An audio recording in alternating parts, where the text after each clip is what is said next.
and then I'm going to put us on Facebook, and then we can start. You can talk while I'm doing this, guys. What can I say? What can I say? I've got a couple of my little books that I've had done. Whether you can want to talk about them? Well, yeah, we'll just bounce around. Yeah, that's what I'm saying. That's what I put them out for, just to banter.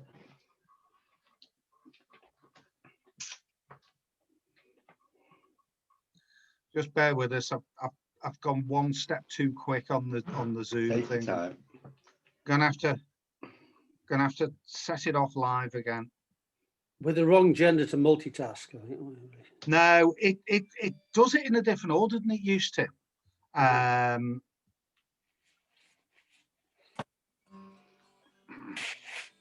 You have to choose which page you're sharing it on.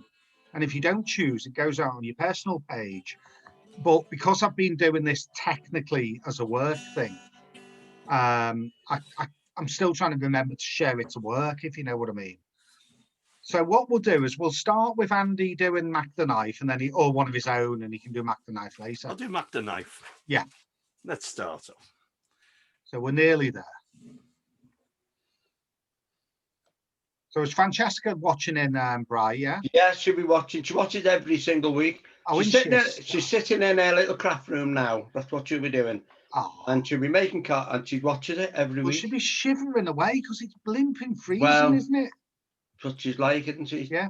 Okay, right, folks. Welcome in. I'm Tony Higginson. This is the Beyond Book Show, and I am joined by a wonderful posse of knowledgeable, interesting folks tonight. I've got my good friend Andrew Hesford, Liverpool singer, songwriter, and along with myself and a few other people, producing a charity CD. We're producing a charity CD, aren't we, Andrew? We are. And it's moving apace. It's quite an exciting project. So you can tell us a bit about that in a sec. And we've got from the very Access Northwest Radio and other stations, I do believe, Derek Shelmerdine, the man who knows just about everything about every song from about 1950 to 1980. I bet there's not a song you haven't heard, Derek. I mean, you seem to know every song released. Well, I'm sort of working on it. Yeah. I mean, are there any years that you favour? Have you got favourite years in that 30-year period that you blast through? You know, what is your favourite year? It's difficult. I mean, I really love 50s doo-wop songs. Well, you're not like a rock and roll, you know, a real like rocker type guy. I mean, you play drums in a band, don't you?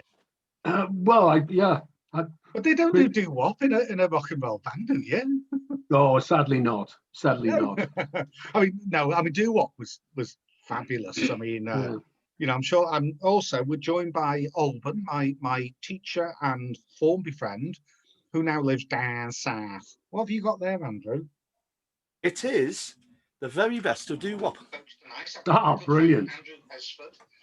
So you'll have to tell us a bit about that in a minute. So Alban's has got a wonderful book of things that happened on this day or something akin to that. Have you? 365 great stories from history. So there's something happens each day. Somebody dies or somebody's born. You're going to do something dramatic about one of the world's greatest detectives, aren't you? No, I'm just going to read it. Yeah, you're going to tell us about it.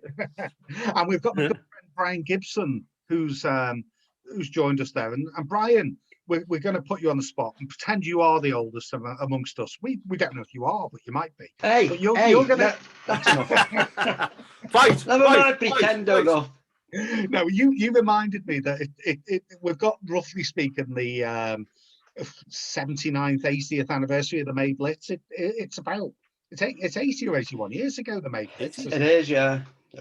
Before you were born, before any of us were born. Well, that's right. Yeah, but the memory of it for people who grew up in Liverpool, like Andrew, you know, myself. Alban, were you born in Liverpool, or are you just from our area generally? I was born in Blackpool.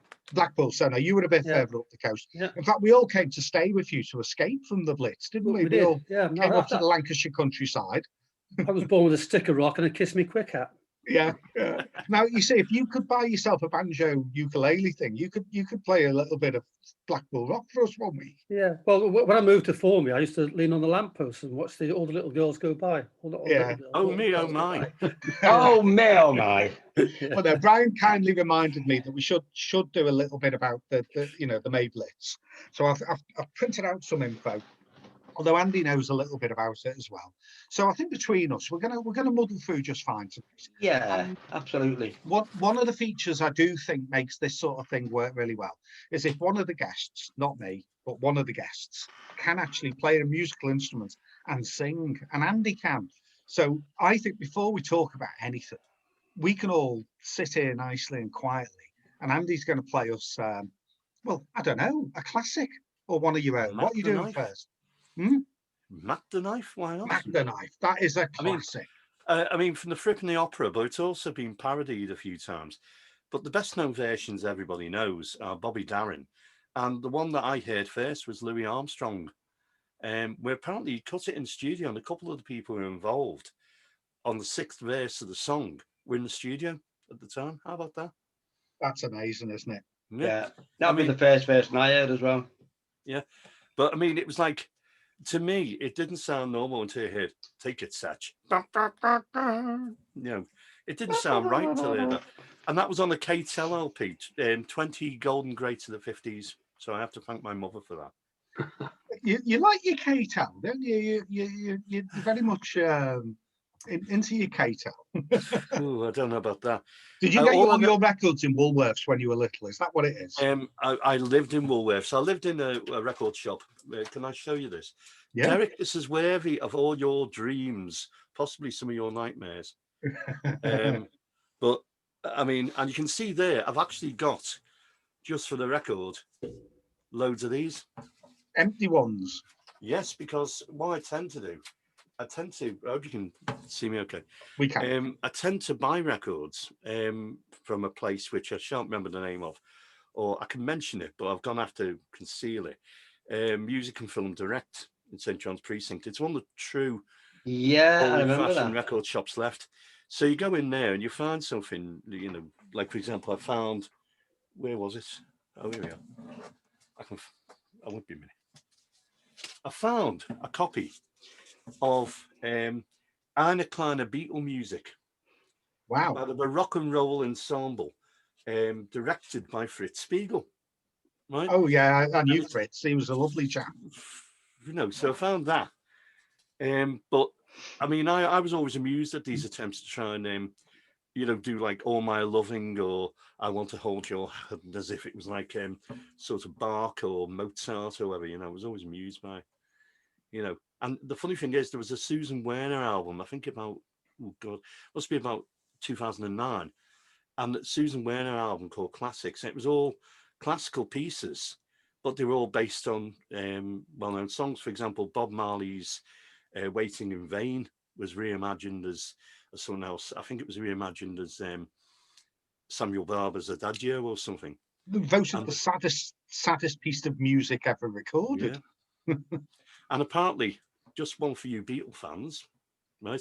Derek, you'll love this. In the opening part of the Beatles film Let It Be, they're setting up the stage. The first thing you see is the Beatles drum skin.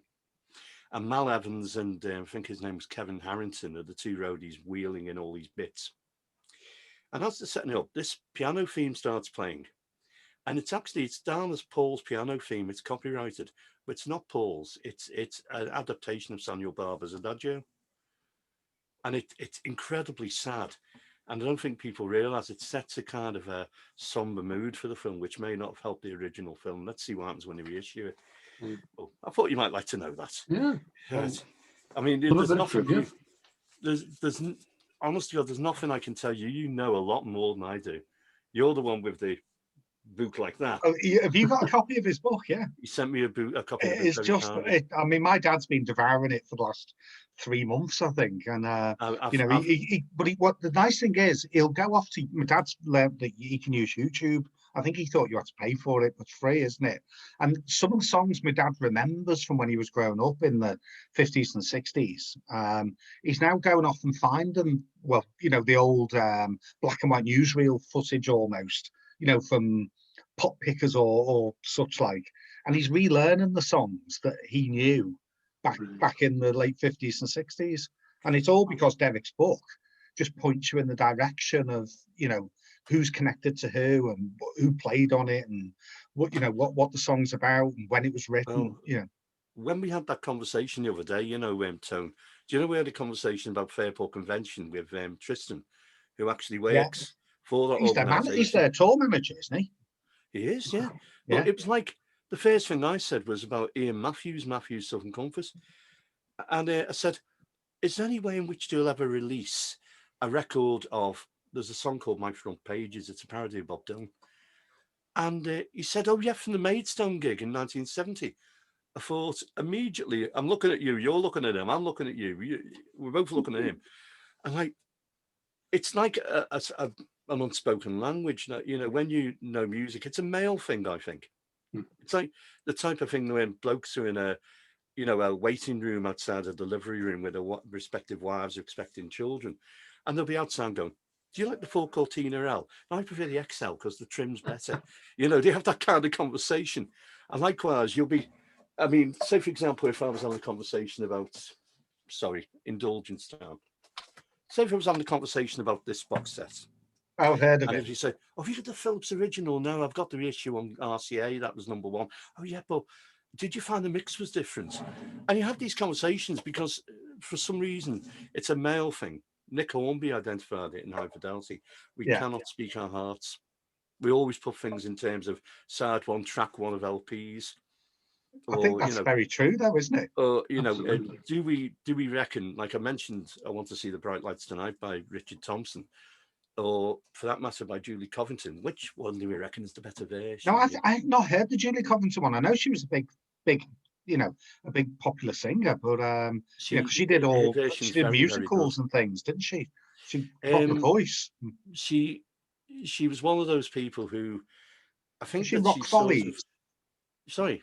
Was she in Rock Follies? She was in Rock Follies, yeah. Yeah. Blood Brothers. I think she may have been the mother in Blood Brothers. But for some reason, it's coming to mind that the one who was in it at the time she was in it was David Cassidy playing a Liverpoolian. Could it be forever? Or is me mind just a travelling on? No, I don't think it works somehow, do you? I'm just. No, but he was just the up and coming star, wasn't he? Yeah, but let's face it. I mean, it says something for Julie Covington. She had a long career on the folk circus, and she was quite well known in terms of other things she did. She did some TV in the late 60s, I think. But she was trained to be a teacher at Cambridge University. Incredible. Yeah. I know some right rubbish. So this song came out in 1935. 1935 or thereabouts, was it? I don't know. I mean, maybe Derek can Kurt Wheel, is it?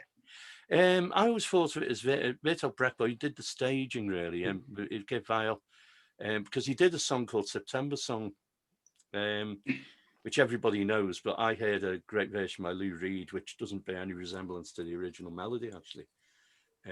But it was on an album called Lost in the Stars. But I'll play Mac the Knife. Please do. Sing along. Quietly. And if you don't, I'll be round at your house to eat all your biscuits. Oh, and I've just bought some biscuits today, so that's a worry. Well, you can bring them round, Tony. I've got none. I smell biscuits. Okay, so bear in mind your custard creams are no longer your property. Oh, chocolate hobnobs here. Oh, the shark babe has dropped deep in, and he shows them a pearly white. Just a jackknife has my teeth, and he keeps them out of sight. You that shark bites with his teeth, babe. Scarlet billows start to spread. Just the glass where's my keep, babe? So there's never never a trace of rest. Now on the sidewalk, Sunday morning, as a body, just leaving life. Someone sneaking round the corner. Could that someone be Mac the Knife? Sure was. There's a tugboat down the river, don't you know? We'll send me back, just cruising on down. Oh, that's Samantha, just for the wait there. Bet you 5 and 10, Mac is back in town. There we go. About Miller, you disappeared, babe. Now Mac Heath stands just like a sailor. Would it be dark boys done something rash? And a diver sunk into babe. Holly Peachum, old Lucy Brown. all the line phones on the way there. Now the Mackey's back in town. Janet Diver, Woo! guitar dress, all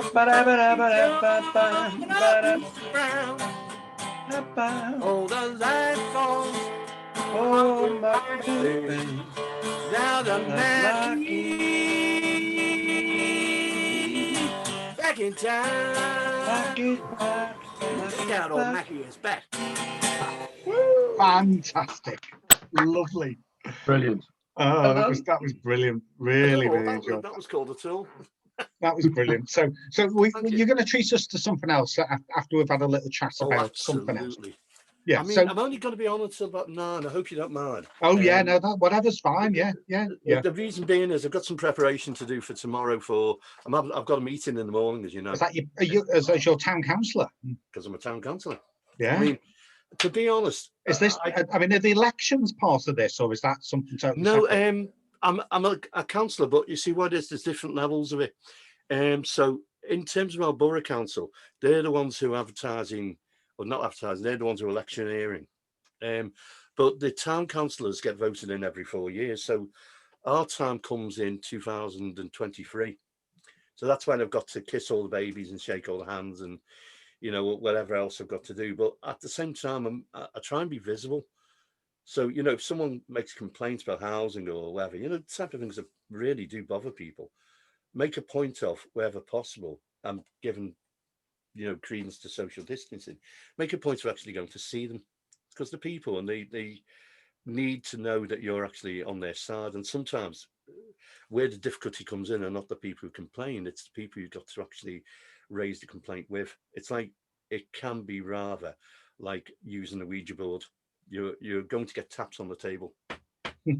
Maybe you might get an answer, but it's sometimes difficult, and certainly with the pandemic, it's been difficult. Oh, can imagine. I can imagine. But I like the work. I found it an interesting thing to do. Now that I'm retired, I can use all the skills I learned as a nurse, because then you've got empathy, and empathy is a big thing. It's the biggest thing you can hope for. Yeah. So then later on, you and I are going on one of our weekly road trips, aren't we? Oh yes, road trip. We're off to Fleur-de-Lis Studios in Liverpool. Oh yes, we're going down there to hear the well, we hope most, if not all, of the mixers of the listening out of earshot, the words and music of Ian D. Hall. Do you know that is an example of, I think, the project. When I came up with the idea, I thought Tony's going to think I'm completely mad. But then again, I thought it is possible. It's just a matter of how you make it work. But then you've got to actually make sure you get the best mixes, you've got to have the best presentation, you've got to do the best you can with it, because if you do all that work, it's a bit like trying to edit a book and then printing it on newspaper sheets. It loses value. It doesn't have any value. People don't want to hold it or even read it. Whereas if you do it properly and you present it well, and that's when people then are interested in what your work is. Can I show something? Do you mind if I just go on. Yeah. I hope you can find it. Can I find it? So now we've got a wonderful friend of Andy's called Mark Sebastian de Lacy, who's been engineering and mixing all the tracks that people have submitted for this charity CD. All the proceeds are for the Whitechapel Centre in Liverpool. And what have you got to show us, Andrew? Well, I wanted to show the reason why we approached there's a guy called Neil Gallagher, not Noel Gallagher. Oh, Neil's fantastic. Yeah. Now, I've only got the mock-up of it. I haven't got the proper version. But this was the cover. It was from a photograph that was taken when I was playing Sound Food and Drink. And he came up with the idea of how the print should be. And it's a trifold thing with a collage in the middle, like a photographic collage. And the whole idea of it is when you see it, you think you're just opening something that's just like blue, black and white. You open up and it bursts into colour. And it has, instead of having like a jewel case, because nobody likes using those these days, you know where they have like, if I can show you on this CD, you know those like peculiar sorts of plastic inserts. If you think about it in real terms, what you're doing is using something that's increasing your carbon footprint. And I wanted something that was reasonably sort of narrow in its carbon footprint. You know, it wasn't going to be using a lot of paper that was from unsustainable forests and all that kind of stuff. And he put a pip in, well, what Tony called a pinger, you know, to hold the CD in place. And it looked really nice. And I thought, I must use them again for my own second project, because I'm working on one at the moment. And we thought, right, we know who we want to contribute to it. And that was, it was difficult because people are busy. They are trying to record stuff in preparation to go out and play again. So that when they go out and play, oh, this is the album we recorded in lockdown. You know, it's a good idea. It's a better way of using your downtime than just basically staring at your four walls. But it was the way in which, you know, when I asked people and people went, yeah, I want to do that. I want to be involved. And there's a lot of people who are at the gates of Kiev shouting, you know, and saying, oh, why didn't you ask me? Well, we did ask you, but you were busy. Oh, yeah, okay. But we're going to do future projects which will involve some of those people. Neil's going to do the booklet, which we're just looking at the mechanics of the booklet at the moment. Tony's done the artwork for the cover, which it's coming on, isn't it? I'm getting there with that. Yeah. I mean, I won't tell them what it is because I want you to be able to premiere that, you know. And it was just, we were trying to think of a suitable graphic to sum up what Ian was about, you know. And so it sort of show that he's a thinker, there's an ethereal angle, and there's also all the books he's written, there's like very strong images associated with them, and we thought we'd try and use them in the book. And also the credits. I've got a list of credits, and I'll be honest with you, it's a headache because I still don't know who played violin on such and such a track. And I keep on asking, look, could you tell me? Because I need to make sure I get this right. Yeah. But I know for one thing, I haven't had some of the headaches that Mark's had in trying to make it sound right. Because people record at home. We had to record me for the start, which is a liability of its own. No, yours was good. I was remember I was there when you did yours. You were. Yeah, I mean, yours was good. I think that what we've actually done is we couldn't see how big it was. Well, it's going to be a double CD pack, isn't it? It's going to be basically 2 8-track or 9-track CDs, isn't it? Well, we asked a few people, didn't we, Tony, if they could read one of Ian's poems, and someone submitted a piece that was 30 minutes long. Well, that's a monologue, not a poem, isn't it? Well, yeah. Well, you see, that's the wonderful Liverpool actress Leah Wallace, isn't it? Who is she's only young, and she's gonna be well known. It sounds great. I mean, that kind of thing is what we need. We need that kind of involvement. To give it weight and credibility, to give it gravitas. And I actually did a thing. Now, there was a song I'd written, which I wasn't too happy with the structure of the demo. And I told Tony as I was leaving my house that morning, and he said, well, why don't you do it as a recitation? And in the event, I did it as a mock sort of Philip Marlowe stroke Nashville Hammett thing. You know, as if it was a guy with his hat down low and sigging the gob. Yeah, you sent me out to buy a box of Swan Vestas for the sound effects. Oh yeah, that was method acting in the extreme. Do you know when you hear a match being struck on the track? That is a match. Yeah. And there were 2 takes. Yeah. And we've archived the other tape for the anthology. Yeah. So we might have the other take of the match being struck. And that was the one that used the fuzz box. Yeah. But I mean, the main thing is, I mean, Mark has nearly finished the mastering. Neil will crack on quickly with the layout and the interior artwork as we get the photos and the bios of everyone on it to him. And then obviously at the end of June, we're hoping the 24th, aren't we? The 24th. By which we're going to look at all of you invited, launch, by the way. A launch, yeah. If you can make it over, Derek, over to sunny Liverpool or very wet, miserable Liverpool. Alban, you'll just have to order one off us from mail order unless you're up visiting. That's true. Unless it coincides with the playoffs. Of course, now, yeah. Just quickly before we let Derek's going to give us a little potted history of Stephen Stills in a minute. But Alban is a very, very keen Blackpool fan, and they have been on a phenomenal run. They won like 15 out of 16 games and just lost 2 of the last 20 or something. They've just done the double over Sunderland, and they need 1 more point out of 2 games to get to the playoffs. Yeah. So, the team that could catch them not to get a point, because that can help, can't it? True, yeah. Is it Oxford United? If they don't win, Oxford or Charlton or Portsmouth are the so no, I mean, you know, isn't it great that the team you support have suddenly got it together? And you know, I turn back into a 14-year-old when we talk about football. I bet you do. But you are going to go to Wembley to watch, aren't you? Oh, absolutely. If I can get a ticket, I'll go to the home playoff game. It's much deserved, very, very well deserved. That because they've had a good season. That's grassroots football at its best. Yeah. You know, we've got people supporting teams who aren't the biggest earners. They don't have a lot of money, but they do have the enthusiasm of the fans. And you could probably say that the fans may number in the tens of thousands, maybe the low tens of thousands. But hey, you know, I mean, to my mind, that's heroic to support a team that's very small and to keep supporting. And also, this is where the team have the better connection with the fans. Yeah, except we don't see ourselves as small.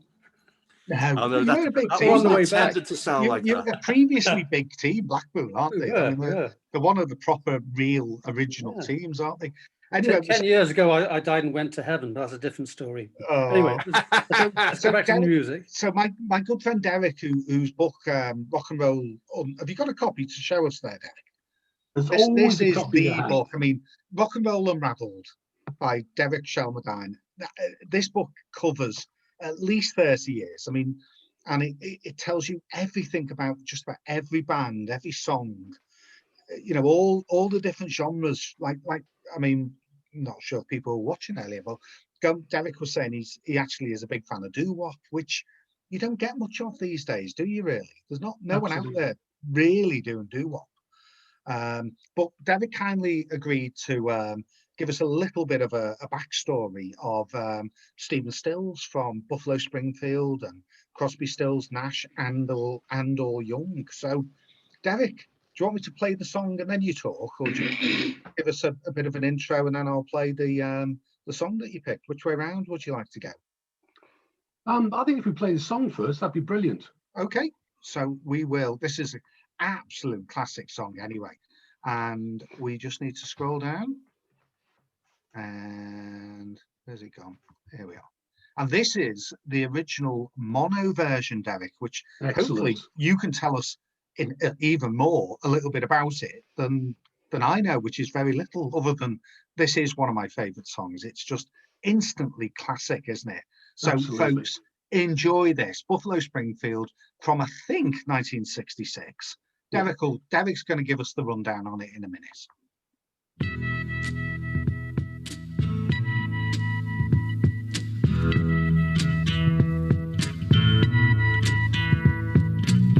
There's something happening here. What it is ain't exactly clear.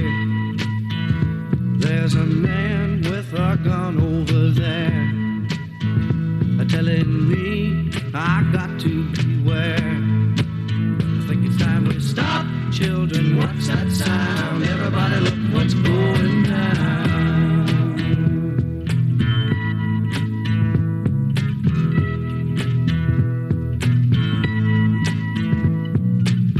There's battle lines being drawn, nobody's right if everybody's wrong. Young people speaking their minds are getting so much resistance from behind. Time we stopped. Hey, what's that sound? Everybody look what's going down.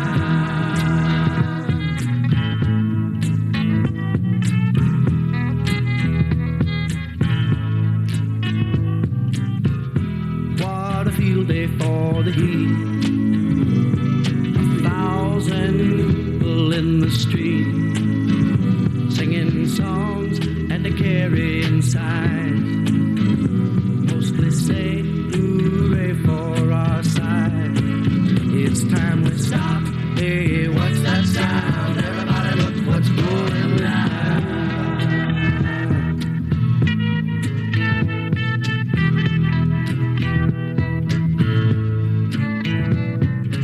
Paranoia strikes deep into your life, it will creep. It starts when you're always afraid. Step out of line, the man come and take you away. You better stop. Hey, what's that sound? Everybody look what's going down. Stop. Hey, what's that sound? Well, everybody look what's going down. Stop now. What's that sound? Everybody look what's going down.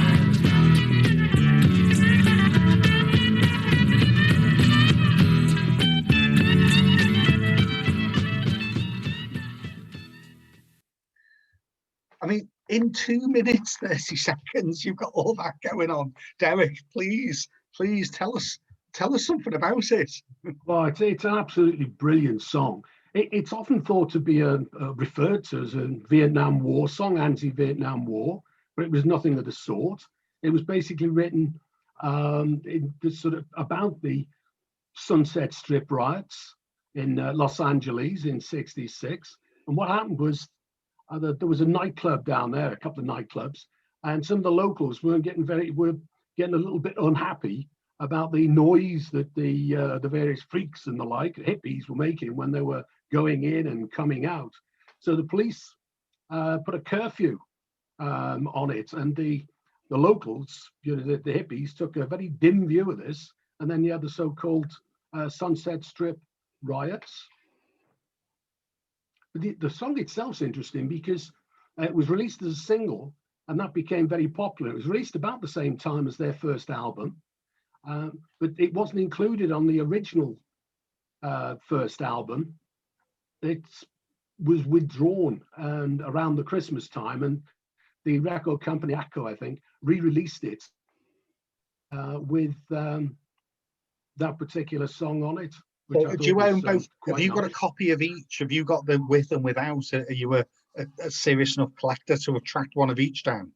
Well, I haven't actually got one of each of those. I have actually got a copy of it.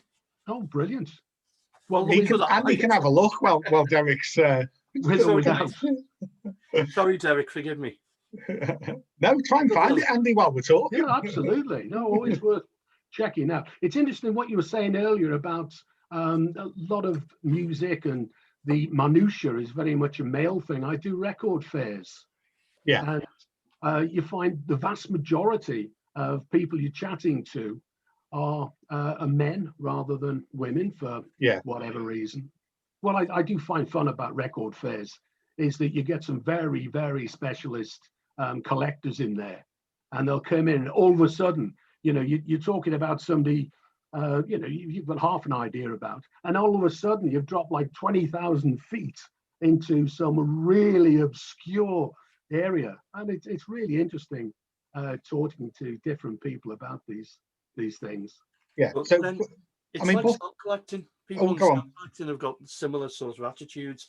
Things have to be right. It isn't about whether it's sort of the right colour. Oh, the Queen's got 3 nostrils. That puts up the value of the stamp. Oh, absolutely. Oh, yeah, that sort of thing did with stamps, didn't it? I mean, even the number of perforations. Yeah. The number of perforations could have an effect.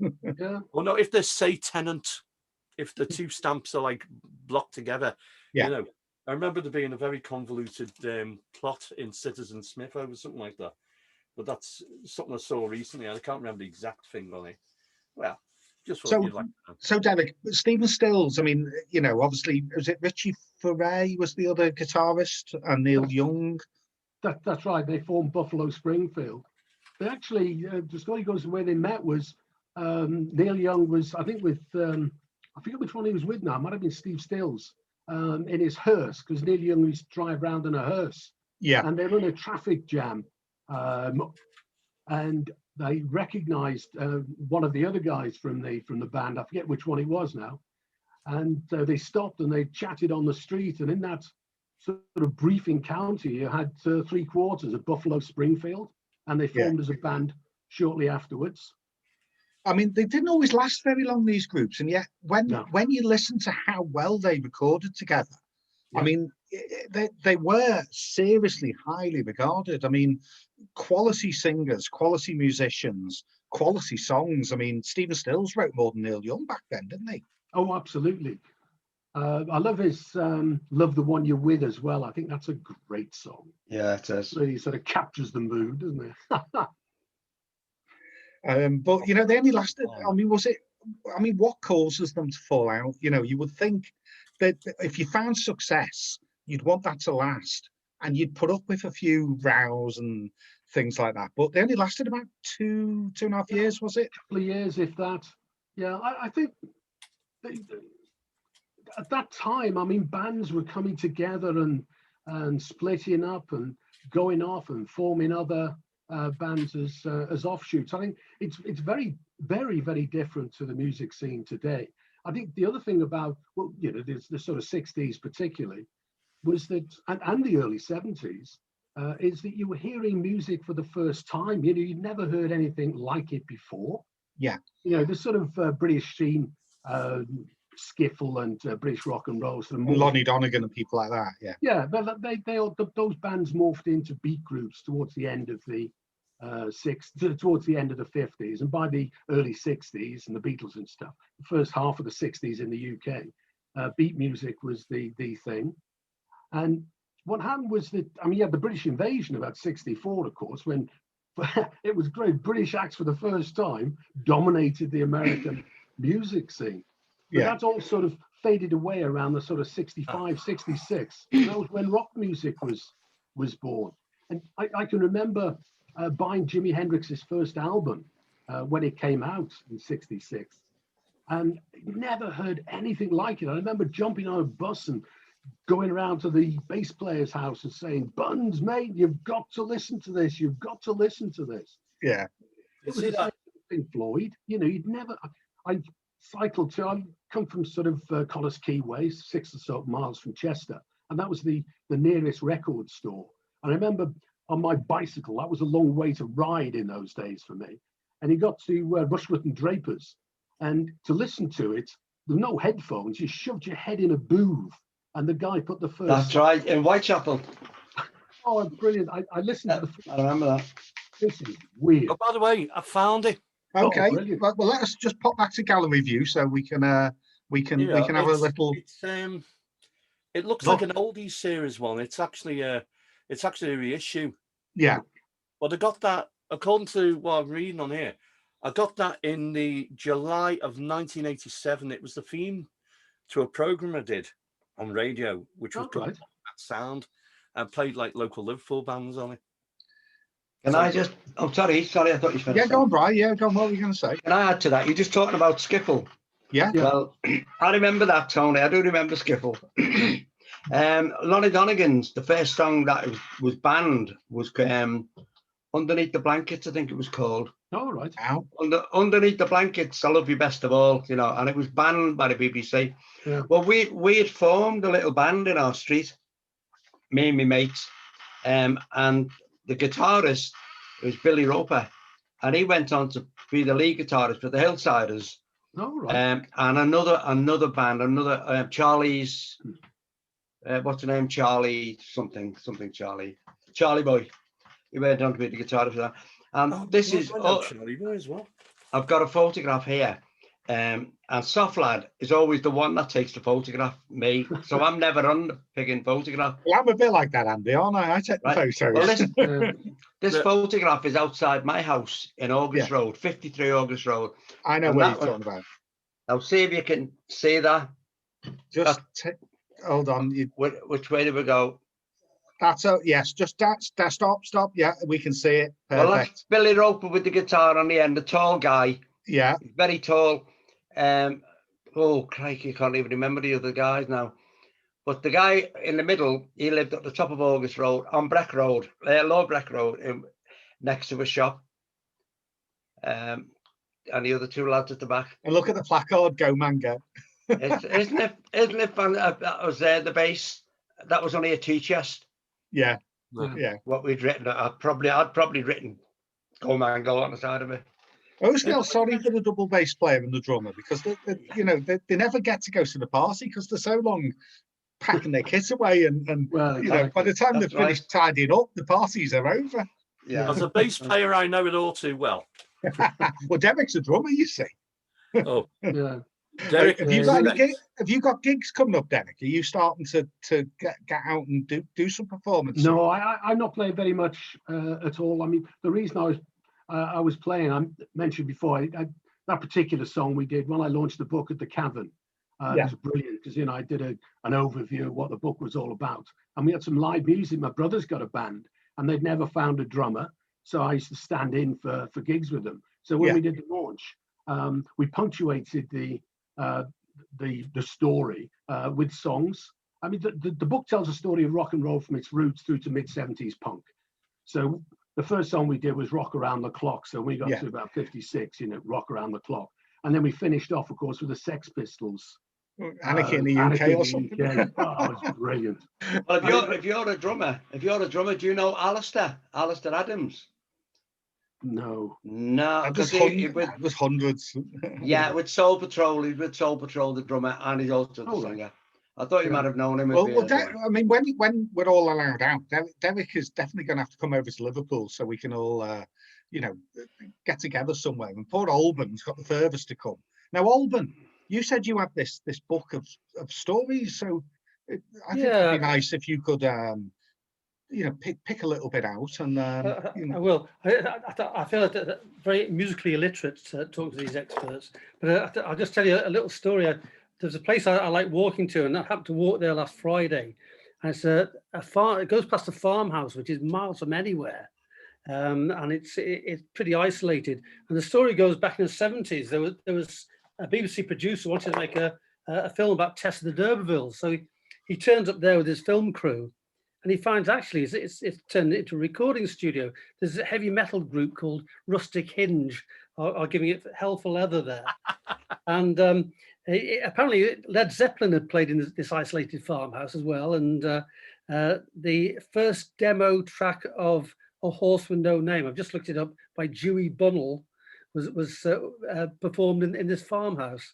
Apparently they were all steamed out of their heads on mind-changing substances and cider and blue vinny cheese, but they still managed to make the program. But I just thought that's my musical contribution to the night.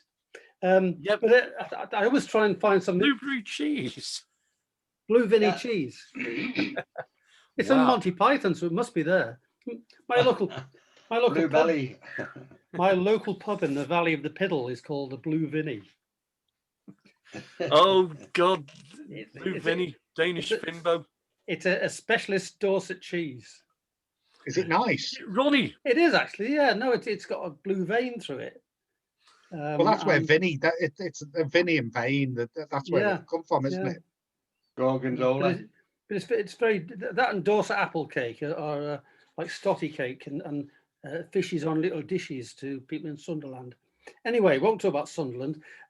It's this nice little book. I don't know if you can see it backwards there. 365 days, and I always try and look for something just in case Tony wants a contribution. And around about May, you've got these things. You've got the 1st of May, Dante meets Beatrice, and it's a tale of unrequited love, really romantic. 2nd of May, Leonardo da Vinci dies in the King's Arms. I presume that's not a pub. And then the 3rd of May, Death comes to the Turkish Sultan who brought an end to the Byzantine Empire. So Ottoman Selman Mehmed the Conqueror. It's fitting end for a man. He was poisoned, and it said it was a fitting end for a man who had welcomed the news of his own father's death with public joy, and his first act afterwards was to have his infant brother drowned in his bath. Very nice, eh? The 5th of May, Napoleon was murdered. But on the 4th of May, Tuesday, we have this Sherlock Holmes story, because according to the Strand magazine of December 1893, the 4th of May was when Sherlock Holmes disappeared over the Reichenbach Falls with the evil Moriarty. And when he wrote in the magazine for that month, the story goes, Dr. Watson announces that Conan Doyle has killed off his greatest creation with the words, "It is with a heavy heart that I take up my pen." And he tells the story in The Final Problem. The Strand magazine, as a consequence, lost 20,000 followers, and people went out on the streets with black armbands.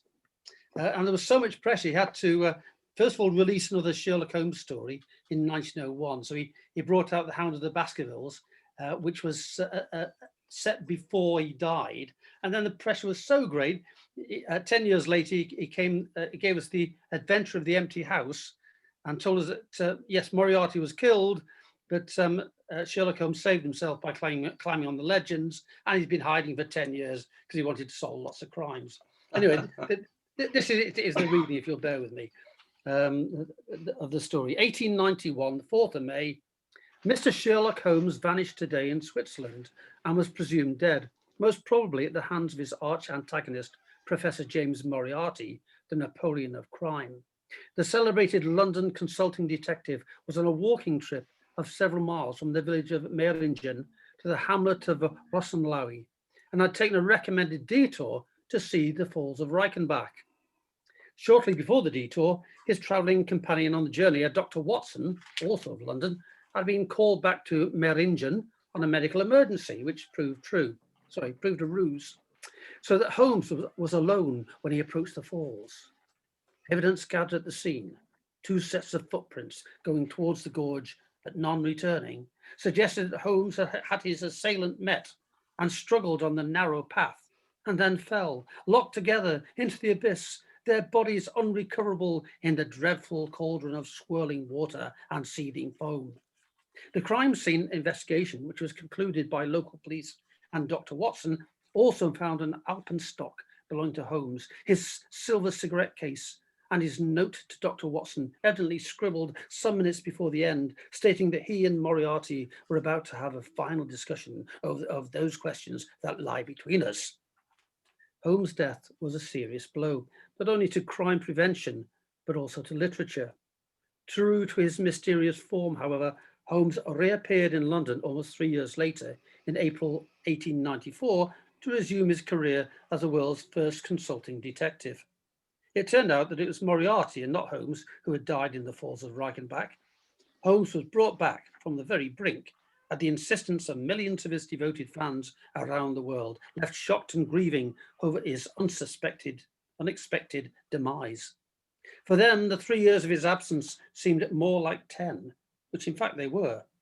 The Final Problem, Arthur Conan Doyle's story in which Holmes met his terrible fate, was published in the December 1893 issue of the Strand magazine. But Conan Doyle did not affect his detective's remarkable reappearance until October 1903 with the publication of The Empty House. I rest my case, Dr. Watson. Brilliant. I mean, elementary. Indeed, yeah. I mean, there's so many clever reworkings of Sherlock Holmes, but he also wrote about dinosaurs, Conan Doyle. He was fascinated with the occult and dinosaurs.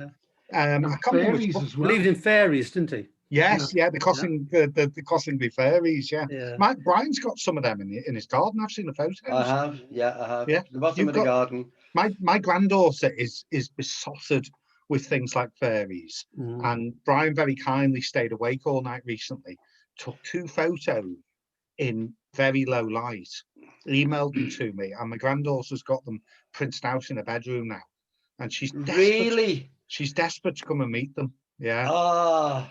But she goes to bed at Francesca goes to bed at 8 well. o'clock, so they don't come out until after 8 o'clock, do they? No, they don't. Well, I was in my back kitchen and I only opened the door by chance and I just heard very tiny voices and I thought it was next door. So I went and looked over the fence and there's no one there. And then I looked on this side of the fence, on the other side, and was not. And as I walked down the garden, the voices were very, very tiny. I got my camera out and I just video, and they were all on little toadstools sitting down the garden. Yeah. So I captured that. So yeah. And you had an alien. As soon as the light went on the camera, they flew off into the bushes. Yeah, but you had an alien in your garden. I'm sure you showed me a video of. I did, yeah. I did. Yeah, well, I mean, I got that as well. I got that on video, haven't I? I've sent it to you. Yeah, yeah. You need to get in touch with like, was it Derek Corder or one of them? He used to do one of these ghostly doings. Yeah. Slemon. Tom Slemon.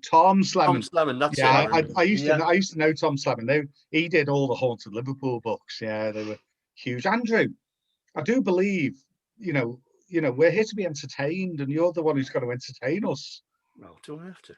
You do? Yeah. Yeah, go on. Before Derek talks about another, one of my favourite singers, Derek's going to talk about in a minute. But before, you could join this echelon of favourite singers because, he's absorbing everything. No, can I tell you, I'm actually always fascinated by perspectives on things, in that how you view things. You can have a challenge by people who actually say, well, you might be wrong. And I'm always fascinated. For example, Stephen Stills, to my mind, always seemed quite a fascinating figure. I mean, am I right in saying, Derek, that Stephen Stills was one of the people who auditioned for the Monkees? That's right. Apparently, the reason he didn't get it was because he had bad teeth. Yeah, and he recommended his friend Peter Tork. Yeah, that's right. Who, if you look at Peter Tork, he didn't look unlike Stephen Stills. Yeah. But the other legend or urban legend was apparently Charles Manson also auditioned for the Monkees. That's worrying. That's worrying. I don't know. I've been told that's a load of rubbish. Well, go on, Derek. I was just going to say, massive coincidence there, because I did this radio show on Access Northwest, and the one this week's show is the dark side of rock and roll. And one of the things to talk about on that is just that Manson. I mean, he was a serial killer, but he was a wannabe rock and roll star. And it is a complete myth. He never did audition for the Monkees. But what he did do, he actually befriended Dennis Wilson of the Beach Boys, and he was introduced by a couple of hitchhikers. And he stayed with Wilson and some of the family, and they actually made a recording. He recorded something called "Cease to Live," his own song, Manson's own song. Cease to Exist. That's it. Yeah. And the Beach Boys re-recorded it as "Never Known Not to Love." Never learn not to love. Say not to love or something. Yeah. Yeah, it is. Never learn not to love. It's on the 2020 Beach Boys album. And apparently after the Sharon Tate murders, definitely after the Sharon Tate and the Bianca murders, he was unfriended, as it were, by the Beach Boy brothers. Do you know one of the people who was recommended to him was Terry Melcher, who produced the Birds? Yeah. And Terry Melcher never seemed to have the time because obviously he was a very busy producer. And they were going round, his family were going around various houses. And the house he went to was Terry Melcher's, but he wasn't there. Yeah. And Roman Polanski's wife, Sharon Tate, and her friends were there.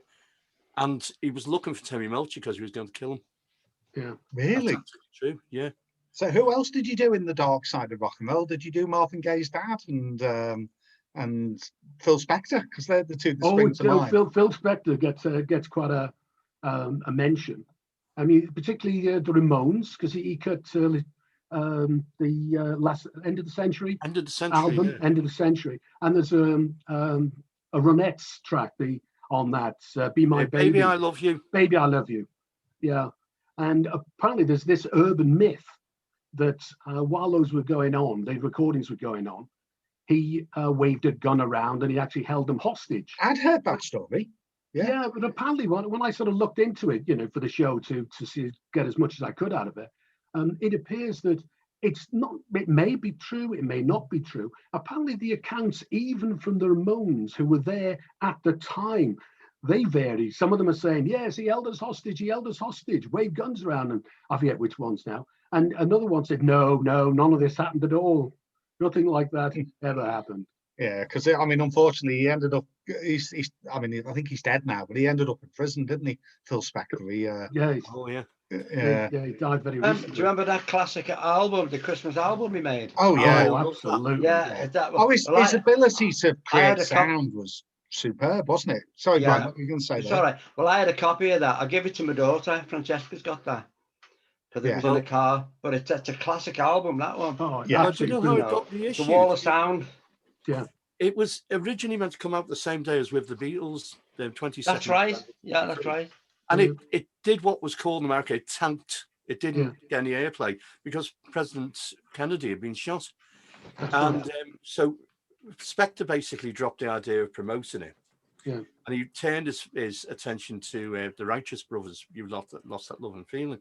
But years later, after he'd done Let It Be for the Beatles, he was brought into Apple by Lennon, Harrison, and by Alan Klein to do some production projects. And because he was then the A&R manager in Apple, he reissued this Christmas album. So the first reissue since London American in 1963 was on Apple Records in 72. Then it got re-promoted in 1973. Then it was issued on Warner Brothers or Warner Spector. And then it's been reissued ever since. I have actually got a copy on Blue Vinyl, Warner Spector. I've got the Apple copy as well as a CD.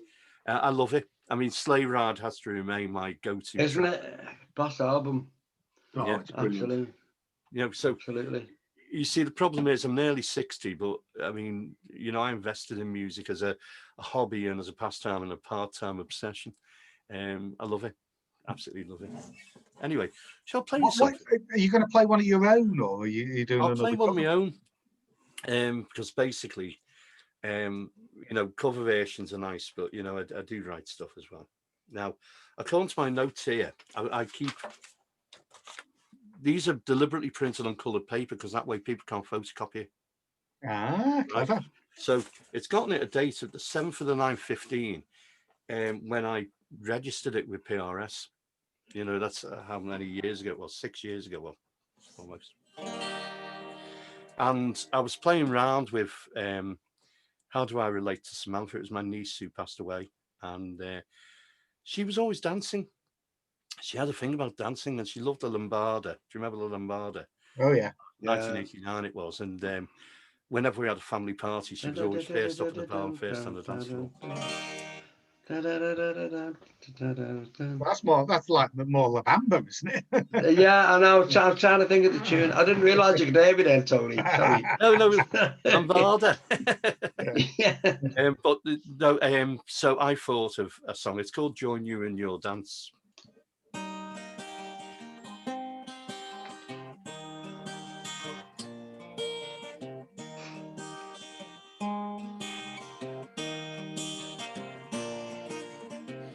I remember your beauty, I remember your innocence, I remember your fantasy. Once I saw you in a courtyard, all in white you wore flowers. Your moment was meant to be. Nothing ever rushed you, yet reality touched you. You gave it all you could give. It all feels so tragic, the loss of your magic, but we're grateful for your life. While of the future all seems uncertain, but your colors remain painted so brightly. When you left us today, whatever can we say? You always took your steps so lightly. If we should meet once more, here or a distant shore, we'd all be happy with that chance to take your hand again, let you be a star again, and join you in your dance.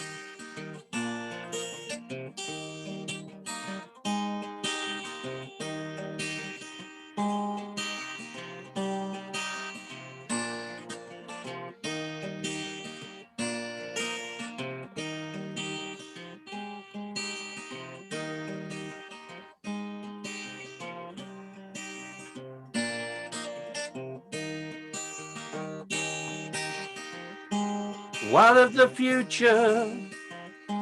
All seems uncertain, but your colors remain painted so brightly. When you left us today, whatever can we say? You always took your steps so lightly. If we should meet once more, here or a distant shore, we'd all be happy with that chance to take your hand again, let you be a star again, and join you in your dance. And join you in your dance. Yes, we would. And join you in your dance.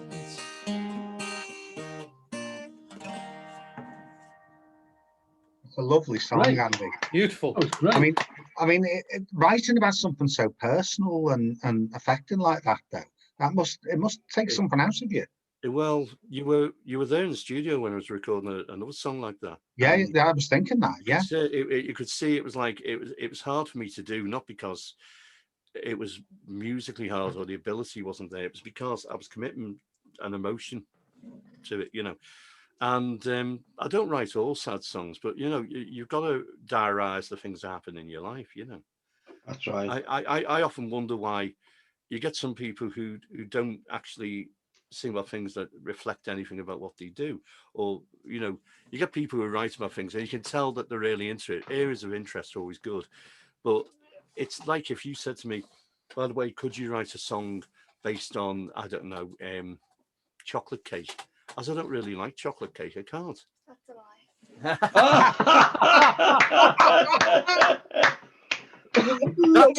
That's we could see all that. Adopted. We could see all that. We were waiting for that to happen.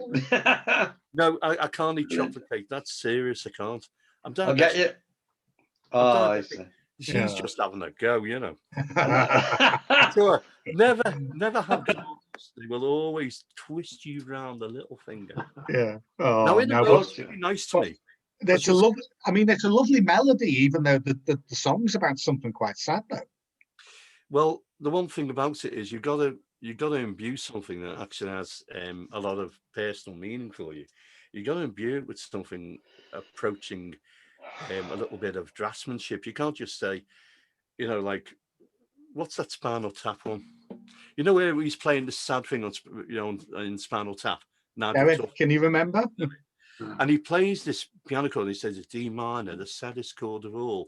And he plays this really beautiful thing, which he says is a mixture of Mozart and Bach. He calls it mock. And he says, what's it called? Lick My Love Pump. Oh, yeah. You see what I mean? You can't, you know, it's automatically. It's funny you talking about D minor, because the French Inhaler, which is another song Derek's going to talk about in a minute, that's written in D minor, believe it or not. Oh, French Inhaler. Having done a little bit of research. Warren Zevon. Yeah, Derek's a big fan. Derek and I were at the same gig without knowing it.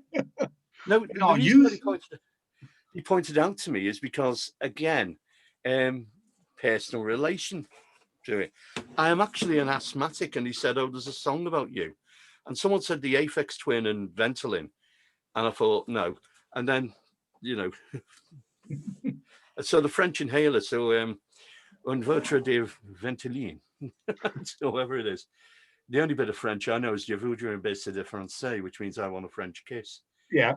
It's but yeah, I know that. I actually think that Warren Zevon's one of these people. He was wacky and he played right up until the last.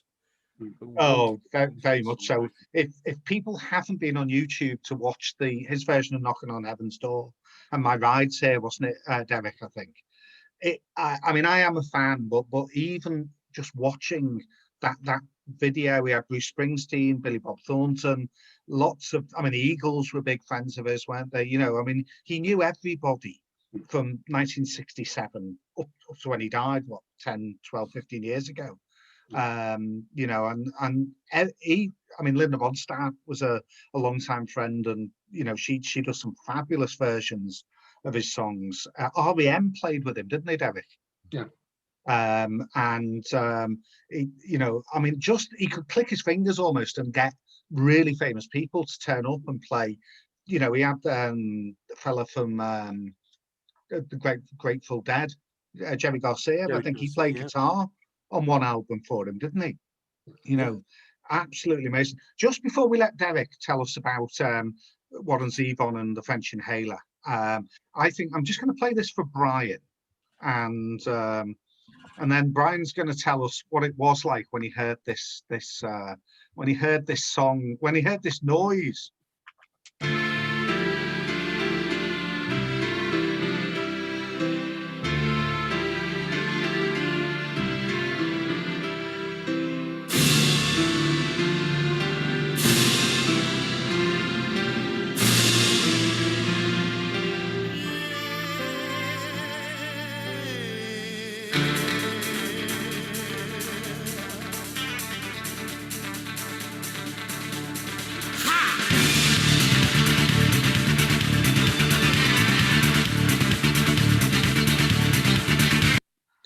So, Brian, the Liverpool Blitz, Frankie Goes to Hollywood. I think theirs was about the Gulf War, wasn't it?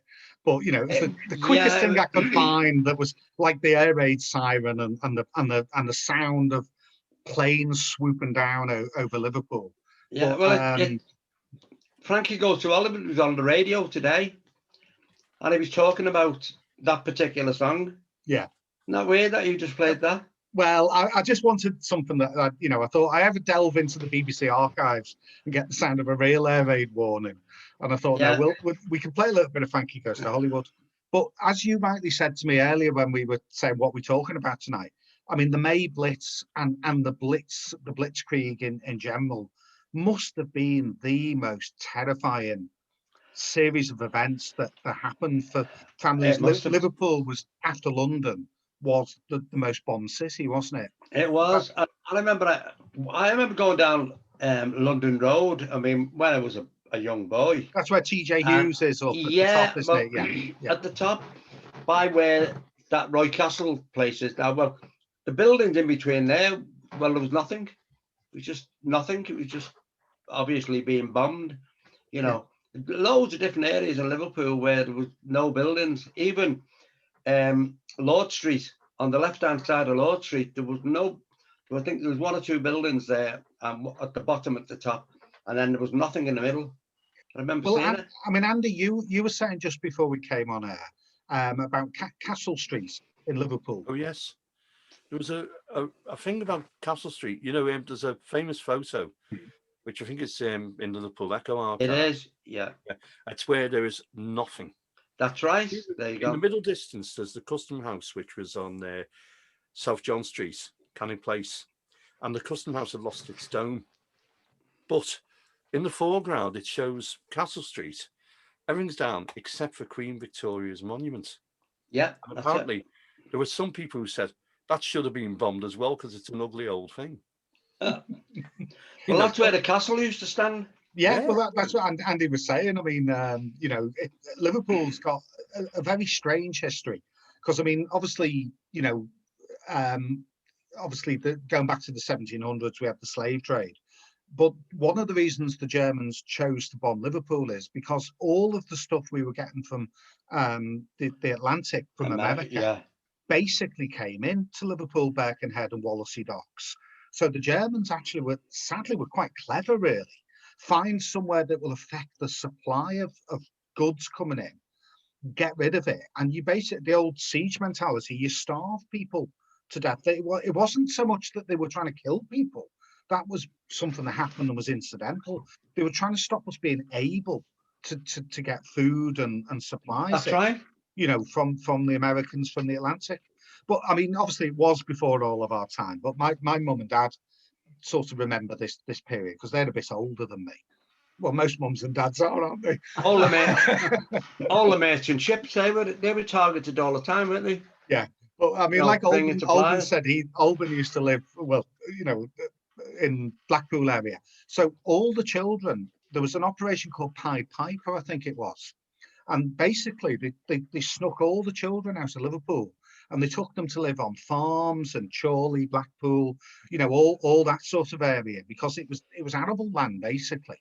I mean, I know Blackpool's a big place now, you know, it's quite built up, but back then, you know, it was a beach and farms and such, like windmills at Lytham, wasn't it, down the road?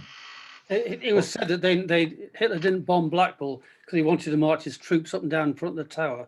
Is that true? Yeah. Well, that's the story. Yeah. That's San Gronan say. But you know, I mean, when you look at the devastation that was caused, I mean, you know, it started, you know, in 1940. Before, I mean, the Christmas Blitz came before the May Blitz. So there were 5 or 6 days on the build up to Christmas where there were up to 30 German bombers a night flying over Liverpool, just dropping bombs on the seafront mainly. I mean, Bootle, nearer to where I live, Andy, you know, where not far from where Mark Studios are, just down the way from it. You know, Bootle Docks was targeted. You know, but I mean, obviously, weirdly and strangely, like is the case in war, they seem to have stopped just over Christmas. It's like the truce in the First World War when, you know, the Germans and the British went out onto the, you know, no man's land and had a game of football, basically. Paul McCartney did a song about it, didn't he? Pipes of Peace. Yeah. But yeah.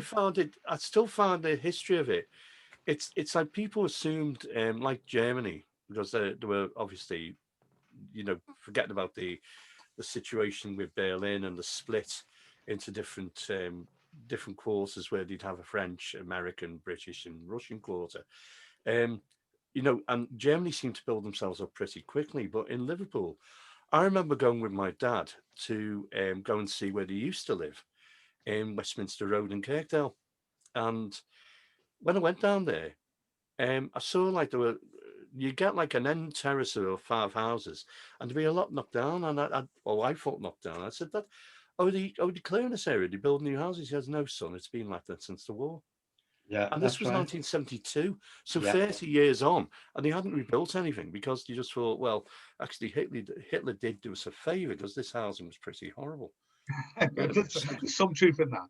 I mean, am I remembering rightly? Did they not find an unexploded Second World War bomb on Thornby Beach a few weeks ago?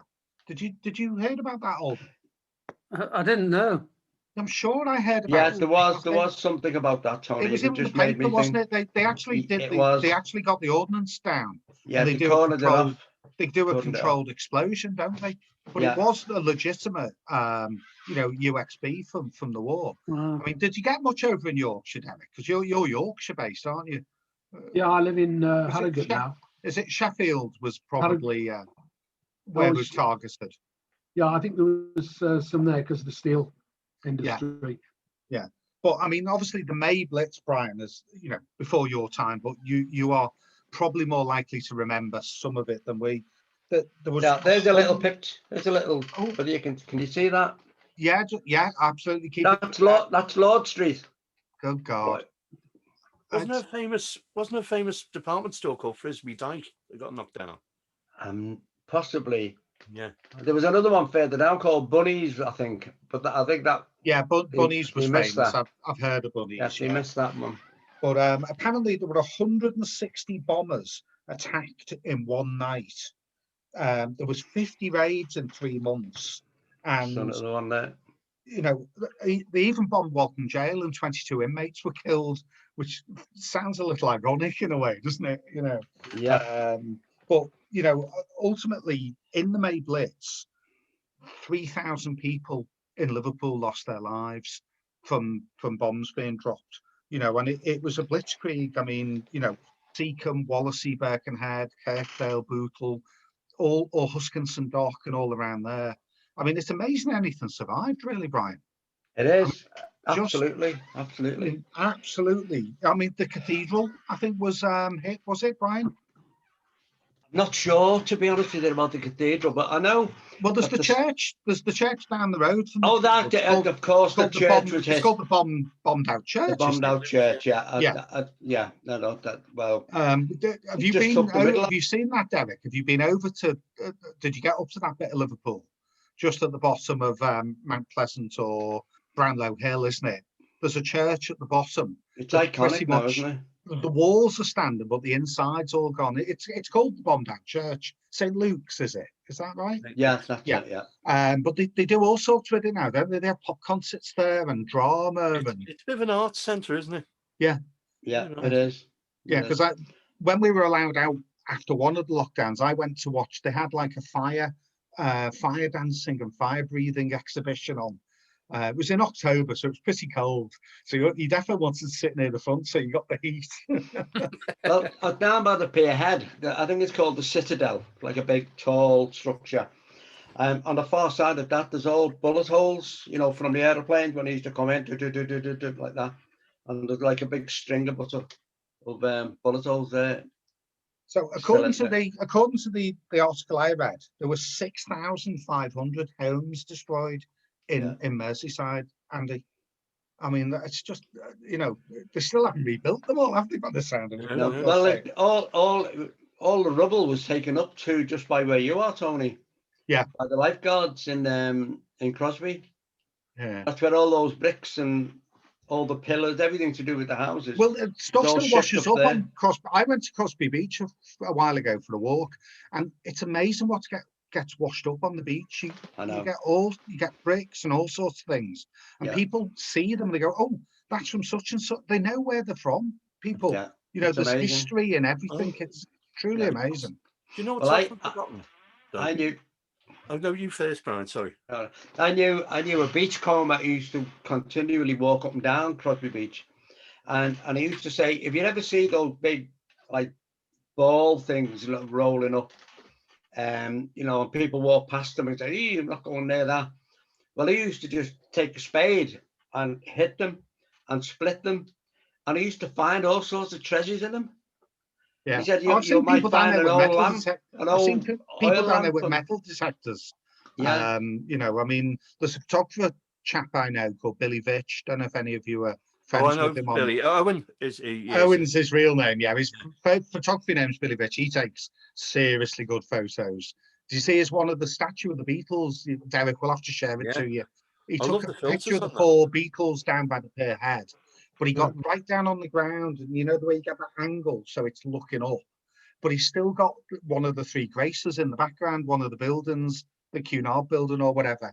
And it's a fabulous photo. You know, he's really got something. You know, but you know, there's. I forgot what I was going to say then. What we were saying then, Brian? I've totally. There's a bit Billy taking a photo of. That's it. Yeah, being on Crosby. But he does metal detecting, and he's found Roman coins and all sorts. He goes along the River Mersey, on the Runcorn side, and he goes along with his metal detector. And he had a photo on his Facebook page a while ago of all the coins from like Roman times right through, you know, medieval times. It's got some Viking ones. And obviously a few, you know, Edwardian and whatever, but he finds all sorts of stuff, you know. Well, you must think, I mean, the River Mersey, it's big, it's deep, it's wide.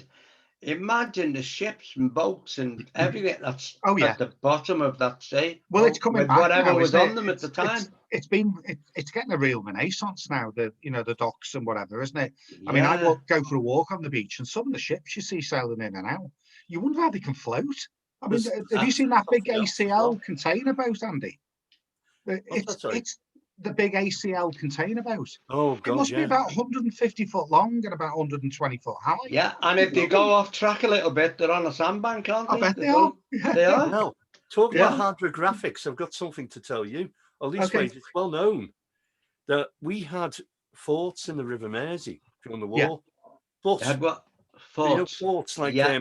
I Fort think they were Perch. also forts. They're on like an Oxford Yeah. picture frame. Yeah.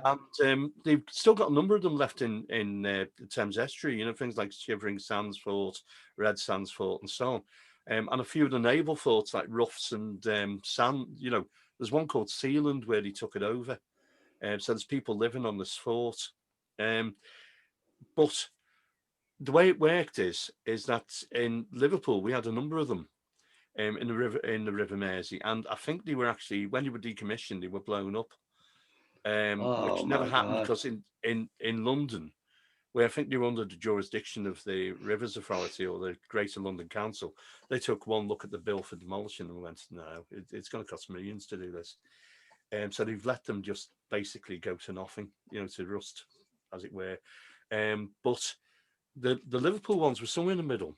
And it's said that when there's a certain point of the hydrographics, where I think they did have to dig out a few of them about 20 years ago because there was still the Oxford picture frames with the remains of the metal legs on them.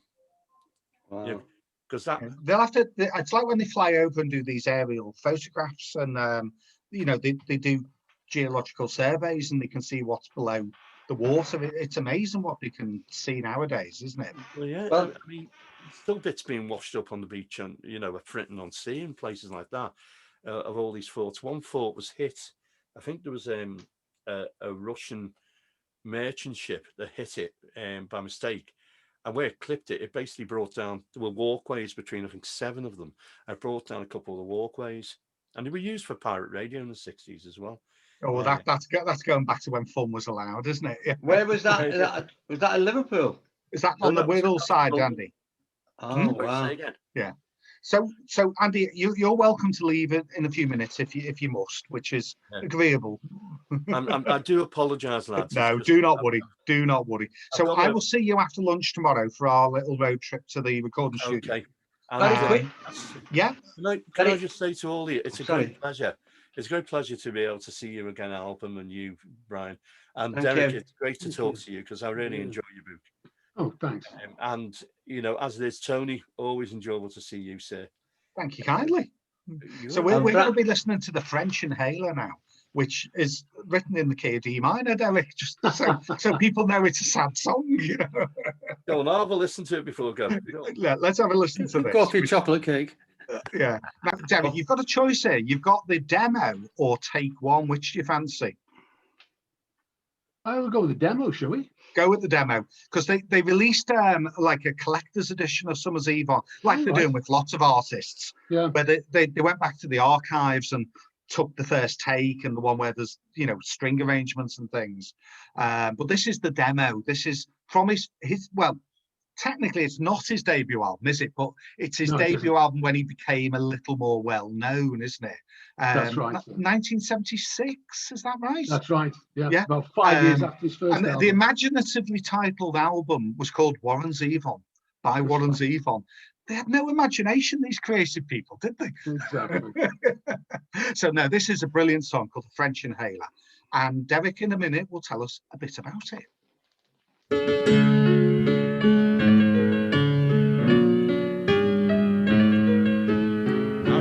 Make your way in the world, woman, when you weren't cut out for working, when your fingers are slender and frail.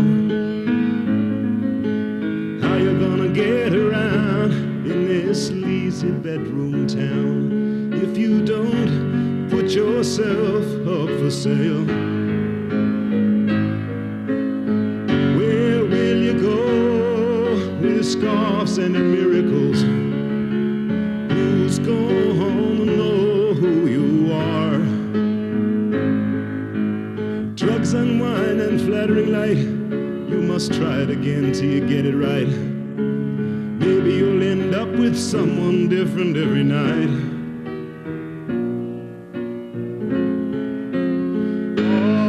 Oh, these people with no home to go home to, they'd all like to spend a night with you. Maybe I would too. But tell me how you gonna make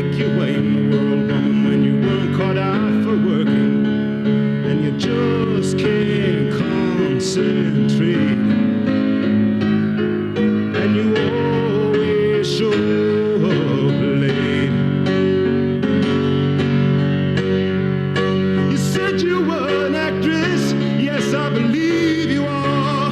I thought you'd be a star, so I drank up all the money. Yes, I drank up all the money with these phonies in this Hollywood bar, with these friends of mine in this Hollywood bar. Loneliness and frustration, we both came down with an acute case. But when the lights came up at 2, I caught a glimpse of you, and your face looked like something death brought with him in his suitcase. Your pretty face looks so wasted. Another pretty face, oh, devastated. The French inhaler, stamped and mailed her. So long, Norman. She said, so long, Norman.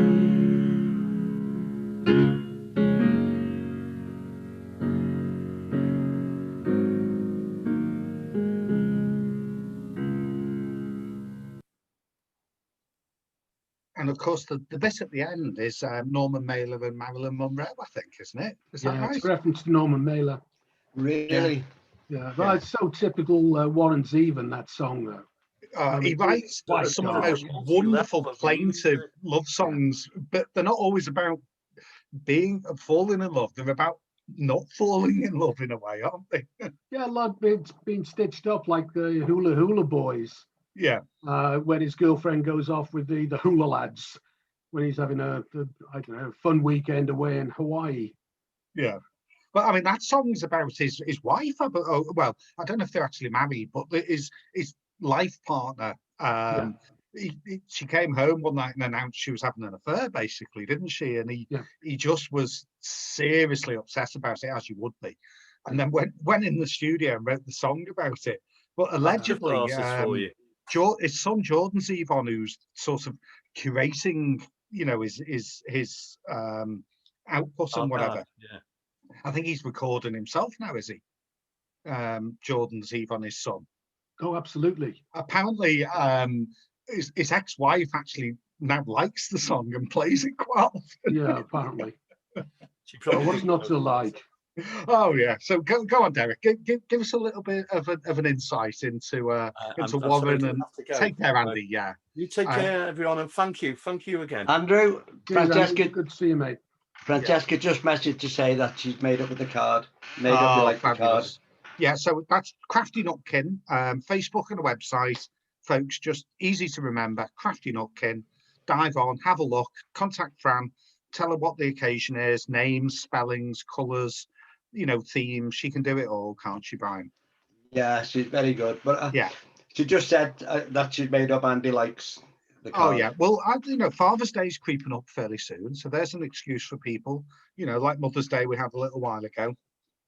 Everyone can afford a couple of quid. Make their dad feel happy for an hour or two. Well, she just had an order for 15 more cards. Excellent. So come on, Derek.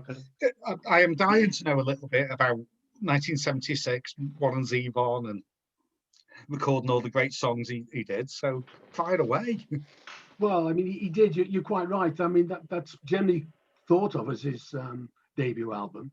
But he'd actually recorded another one, I think best part of 5 years earlier, that absolutely went nowhere. And if you listen to it, I mean, it really is not a patch on that particular album and the ones that followed. Most people who've heard of Warren Zevon just know him for Werewolves of London. Yeah. But there's just so much more to him than that. I mean, there's another track on that album called Desperados Under the Eaves. Yeah, I've got that. We might get to play that in a minute. We'll see. Yeah. There's a brilliant line in there. I can't remember it exactly. Does Brian Wilson sing on that? Is that the one Brian Wilson sings on? Yeah, I think it is. Yeah. And there's a great line where he says, if California slides into the ocean, like the mystics and statistics say it will, I'll guarantee the hotel will be standing when I come to pay my bill. Yeah, well, he did have a problem with alcohol, didn't he, unfortunately? That's right. I think that it started with that situation, the other songs about French Inhaler. You know, when he found out his wife had gone off and had an affair, he seriously hit the bottle, didn't he? He was, is there a line in it that he was going to drink somewhere dry or that's right. Was it a bar or the town or both? Yeah. Yeah, I mean, a lot of his songs are like that. To be honest, I think his best material actually comes from his drinking years. Those first 2 or 3 albums. A lot of his songs from that time, for these sort of reasons, are all most of them are very melancholy. Yeah, yeah. But they're observational and they're proper stories, aren't they? I mean, and yeah, he could still throw a melody and a hook in. Oh, absolutely. You know, but I mean, some of the people, I mean, Don Henley and Glenn Frey, they sang with him as the Gentleman Boys. Was that the little ensemble of famous singers he had that came in? Yeah, you were saying earlier, I mean, loads of people. I think the thing about Warren Zevon, he's very much a musician's musician, highly respected sort of inside the industry and by his peers, and you know, the likes of the Eagles. But he never really achieved, you know, first division or Premier League. Well, he sadly never really had any hits, did he? You know, I mean, even with REM as his backing band when he had his comeback, you would have thought with REM as your backing band, you know, you'd have been guaranteed American radio airplay. But you know, and there were great songs on that, on Reconsider Me and Detox Mansion, and you know, Sentimental Hygiene was the album, wasn't it? That his comeback album. That's right. Well, I mean, he had Fleetwood Mac played with him, didn't they? They were friends. Yeah, I mean, he was in there with just about everybody. To a great extent, to me, he's very similar to Harry Chapin, although Harry Chapin's much more of a storyteller. I don't think it's got quite the same personal angle that Warren Zevon has, but he's another great storyteller, and again another one of these singer-songwriters, unlike Jackson Browne, you know, has never found much real success. I mean, Cats in the Cradle, brilliant Harry Chapin song. Most people know him, of course, for WOLD. Again, just one hit, and it's interesting. I mean, the two of them, the output across probably about 6 or 8 albums, absolutely unbelievable, but never quite cracked the big time. Yeah, but it's funny that we should have been at the same concert, because I know it's well, he didn't play. Realized I was there. I know he didn't come over that often, did he? That's the thing. That's right. And you know, we heard all the way down from Liverpool to get there and got pulled over by the police who were going to give us a ticket. Well, we did get a ticket, but we were doing more than we should have been doing, i.e. a lot more than we should have been doing. And this policeman's staring at me and my 2 mates saying, like, you better have a good excuse, because, like, I know the road's quiet, but you're doing a lot more over the MPH than you should be. I mean, mate goes, well, look, there's this singer called Warren Zevon, and, like, you know, he's playing tonight. I'm like, we've got tickets, and if we don't get there, we'll never see him again. And this policeman's looking at us going, you lot are mad. And he said, look, you know, when I spotted the speed you were going and it was 85, I'll put that down. He said, because if I put down what you were doing later on, you won't be getting to the gig. And I can see the gig obviously means a lot to you, but please don't speed. You're still going to get there. Yeah, brilliant. And we just made it. But it was an amazing gig. It was, and he was on his own. Yeah, I know. That's the shame of it, isn't it? Yeah. You know, I mean, I saw Bob Mould from Husker Du on his own one time, and again he was stunningly good. Yeah, but you're thinking, how can they not have the record company or the you know, whatever, the money to bring a band in? Because the thing with Zevon is he used to play on the Letterman show a lot, didn't he? That's right. And he'd have a session band and he'd have a band, didn't he? You know, and you would think, you know, you don't need Waddy Bakhtal on guitar to do a good version, you know, in a concert hall. You know, most good musicians can learn to play as good a version of, you know, of the songs as anybody, really. But no, he was phenomenally good, wasn't he? Yeah, I mean, that demo version you just played, I haven't actually heard that before. No, it's off this. If you go on to whichever version of Looking for Music you go on, yeah, I'll check that out. there's a couple of collector's editions of, I think 3 of his albums have been done now. Some haven't got many extra tracks, but 1 or 2 have. So we have a quick blast of Desperados. Oh, absolutely. Just so people can, I mean, this is possibly my favourite song of his, actually. It's mine as well. It's just something about it. I'm pretty sure this has got Fleetwood Mac and the Eagles or people from Fleetwood Mac and the Eagles on it. And I'm pretty sure Brian Wilson from the Beach Boys is on it as well. So if you've got people like that singing backing vocals, I think it's worth a listen. Absolutely.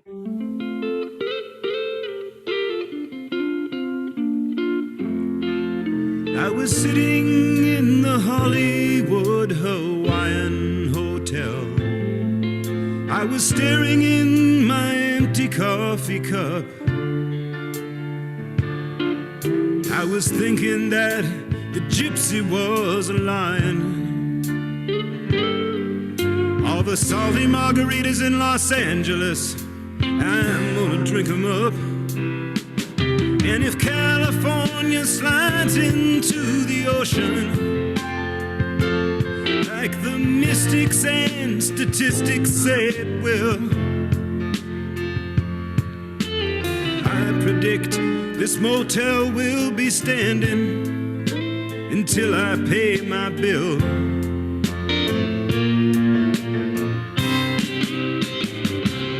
Don't the sun look angry through the trees? Don't the trees look like crucified thieves? Don't you feel like desperados under the eaves? Heaven help the one who leaves. Still waking up in the mornings with shaking hands, and I'm trying to find a girl who understands me, but except in dreams you're never really free. Don't the sun look angry at me? I was sitting in the Hollywood Hawaiian Hotel. I was listening to the air conditioner hum, and it went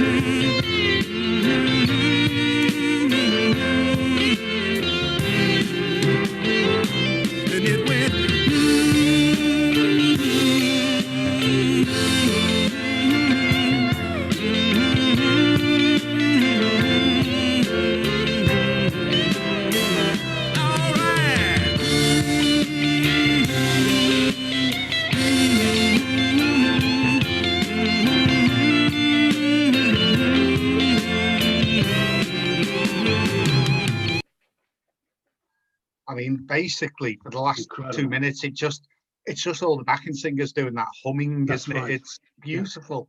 Yeah. But he really is just a singer and a songwriter that more people need to hear him, don't they? Oh, absolutely. I mean, you could hear those were really stripped back versions. Yeah, that's another from the Jordan Zevon's rejigged version, because you got the lead guitar comes out probably a bit too much in that, actually. It's nicer when it's under the song rather than over the song, I think, isn't it? But you know, if you've not investigated him, folks, and this includes Brian and Alban, you know, get onto your, you know, listening method of choice and just put Warren's Even in. You will not be disappointed. I mean, in his later period, he tended to be more just him and a guitar for quite a lot of it, wasn't it? Mutineer, I think, was That's almost as near to a solo album as you can get, really. Yeah. But he played the piano as well, didn't he? Oh, he was a brilliant pianist. Apparently, he was up to, you know, concert grade, wasn't he? He was seriously good. But if you go on YouTube and watch some of his live shows from the 70s, awesome. he was sensational, honestly. You know, and like Werewolves of London, which is a great song, but Absolutely. it's I'm going to say a comedy song. I mean, that doesn't do it justice, but you know, it's not necessarily, you know, a Hot 100, you know, song of the century, is it? It's just fun, isn't it? Yeah. You know, at least he references Lon Chaney, doesn't he? Absolutely. Dancing with the And Queen. Chinese restaurants in London. Yeah, Lon Chaney dancing with the Queen. Yeah, so the Queen got a date. Yeah. Alban, have you got your book there still? I have. So what happens after May the 6th? What have we got to look forward to? May the 7th. Isn't it Star Wars Day today, or is that tomorrow? National? That's May the 4th. I should have thought of that. It's May the 4th be with us. Yeah. Except that's Tuesday. That's tomorrow, isn't it? It's tomorrow. Yeah, it's tomorrow. Phew, I'm glad I didn't miss that. Yeah, we've got the German U-boat sinks Lusitania. The American president, who was the reductio ad absurdum of the common man, Harry S. Truman. Something about him. Birth of the last Habsburg Empress. Michelangelo starts work on the Sistine Chapel. He never finished it, did he? No, I don't think he did. And then the English PM is assassinated. That's Spencer Percival, killed by a Liverpool merchant. Of course, yeah. So, I mean, just hold the book up so anyone watching can actually see it. There we go. And it's called Three Greatest Stories from History, 365 for every day of the year, by W.B. Marsh and Bruce Carrick. And these are the sort of books to buy, not only yourself, but they make good presents. I mean, if you buy this for your 12, 13-year-old, there's so much little bits of information in a book like that. I mean, I used to love getting a book like that, you know, for my birthday or Christmas. You know, and I think, you know, people should still give children books like that they can just learn a little bit from, because you don't always have to know a lot to know enough, do you? So Brian, on touching on what I can see behind you, have you been working on some more art? You seem to have a fair bit of art up around you there. Well, yeah, I'm working on stuff all the time. Anything you can tell us about? Or is it all totally top secret? No. Well, in my hand, it's just not something that was said before. You mentioned Sunderland. Then we talked about our friend who's a drummer. Well, do you remember this book I told you? Off Key by Mark Robinson. And I didn't know whose son he is. And the penny just dropped when you showed me a photograph. Yeah, it's Denise from this morning programme. She was the agony aunt. That was Denise Robertson. It's her son. Yeah. But Mark, he's written in the little preview here. He says, in 1994, Mark Robertson had his closest brush with fame when he became the very first drummer for legendary Girls Aloud singer and X Factor judge Cheryl Cole. At the time, Cheryl was just 8 years old. And she was performing in the Whitley Bay Amdram Panto. And 12 years on, Miss Cole was well and truly on the way to amassing a multi-million-pound fortune. Yeah. So that's a guy. One could say you wonder how these things happen, don't you? Yeah. Well, that's the illustrate. I just did the book cover. Yeah. Didn't you do illustrations in one and all the way through one of his other books? That's this one. That one we did a few months ago. I mean, this is just one of those wonderful off-the-wall books, really, isn't it? Yeah, it's very Ogden Nash, Spike Milligan, that sort of territory. Yeah, it's just whatever's, you know, he just has ideas and he's written them down. And you had to illustrate it all the way through, didn't you? Yeah, they're all pen and inks all the way through. Whether you can see anything, I don't know. But it's one of those books that gets better the more you read it. When you first start it, you're not quite sure what's going on, really. And then you realise that everything's going on, so it doesn't matter.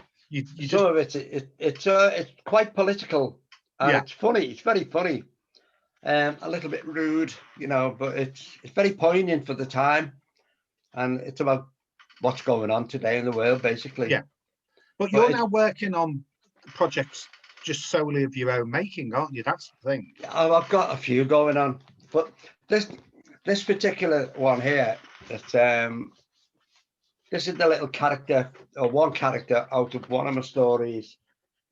Can you see him? Oh, cool. That looks very psychedelic. Yeah. Yeah. And all the characters are on that, in that style. That's pretty cool, that, Brian. They're all very different. You know what I mean? So yeah, there's another kind. Oh yeah. Like the Blue Meanies or something. Yeah. Well, these are all out my own head. I copy nothing like that. And it just goes from different ways.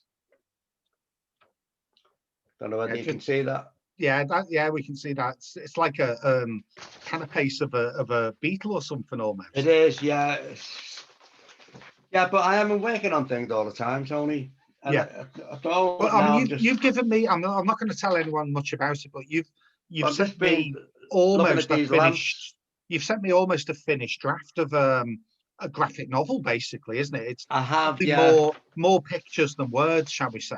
Although you could easily write lots of words to go with it, but I mean that's something that's actually going off to be looked at by a publisher fairly soon, isn't it? So well, I hope so. No, I'm sure it's someone we both know who's luckily managed to set up a Northwest small publisher, Damage That's Productions. Right, of course. Dave McCluskey, who some of us have met anyway, but he's actually now a full-time writer and soon to be publisher. And obviously the one thing a publisher needs is other people to write books and illustrate them. So Brian was quite lucky really that he's pretty much finished this project he's working on.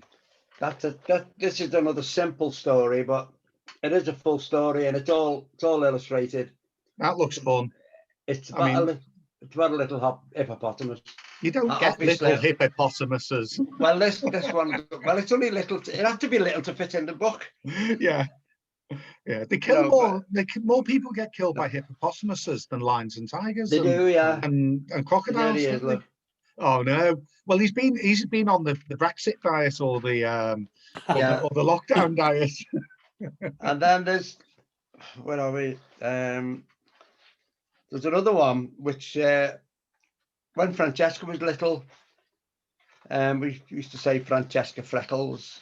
And she is now broadcasting to the whole of Facebook. Yeah. Again, they're just different styles. It's, oh yeah. And it's very simple, very plain, very colourful, but. Yeah, just simple line drawing. So we apologise, Francesca, that the whole world now knows that your dad calls you Francesca Freckles. We shouldn't. I call her lots of things. I call her Nuckin. I mean, I've always called her Nuckin. No, I like Nuckin. Nuckin's lovely. That's why she, Yeah. So and then it's Princess Nuckin now. So it's one of them. Yeah. Now, like that. Derek, you now we can't play all of this because it's 7 minutes long, but we'll play a couple of minutes of it. But you've picked another song that you want to tell us a bit about, which goes back to a very strange period of time. It was about 1979, 1980. I think it was the first #1 of the 80s came off the album. Roger Waters and Dave Gilmour, Nick Mason and Rick Wright. Yeah, and it's the Pink Floyd, I think, as they were officially called. They had a "the" when they first started, didn't they? Yeah, I think they dropped it though. Oh, right, yeah. Well, it makes them sound a bit more official, doesn't it? The Pink Floyd. They took the name from a couple of blues people. Oh, really? Yeah, somebody Pink and somebody Floyd. I can't remember the Christian names offhand. It's in the book. Okay, so I mean, my brother was a huge Pink Floyd fan. Do you ever remember a song called "It's in the Book"? No, go on.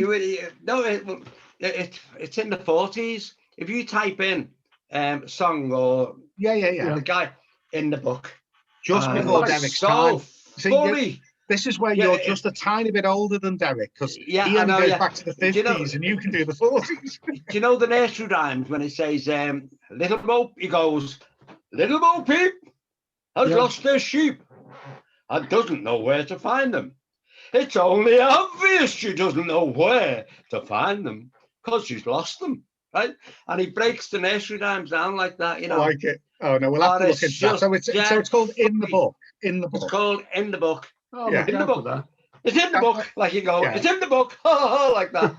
And he used to dress like a vicar all in black, you know, when you can watch him on YouTube. It sounds a bit like Looney Tunes. Sounds like a Looney Tunes thing, doesn't it? I love, when I was a little boy, because you never seen him. Yeah. You couldn't see him then. Yeah. Not like it is today. So Derek, I mean, you know, he'll tell us why this song is, well, it is a wonderful song, but Derek will tell us why in a minute or two. But this is the incomparable, the Pink Floyd. When they're scaled down and were just called Pink Floyd, you know, easier on the eye on the album sleeve. In fact, it was a very iconic album sleeve because, like the Beatles' White Album, there was virtually nothing on it, really, wasn't there? It was just like a black and white sketch of bricks or something, wasn't it, really? Scarf, the album was Gerald Scarf, a wonderful artist that Brian, I think you were probably a fan of. Loved him. But loved you know, him. The Wall, 1979, 1980, it was about them, wasn't it? Yeah. I remember the early stuff as well. You know, this was just something special. Was this recorded in quadraphonic sound? Am I remembering? There is a quadraphonic version of it. Yeah, because they pioneered that. They had something called the azimuth converter. About 10 years earlier at the one of the theatres in London, I forget which, the New Festival Hall, and apparently it was literally a joystick, and the sound guy would move it around to direct the sound from the 4 speakers. And I think that was it wasn't the first; it was one of the very first sort of quadraphonic concerts. What was that? What was that song of the that we used to go? Then it showed you a man falling. That was early Pink Floyd. Well, I mean, they were going. They did Pipe at the Gates of Dawn and Ummagumma and the bicycles. Animals, a bicycle as well.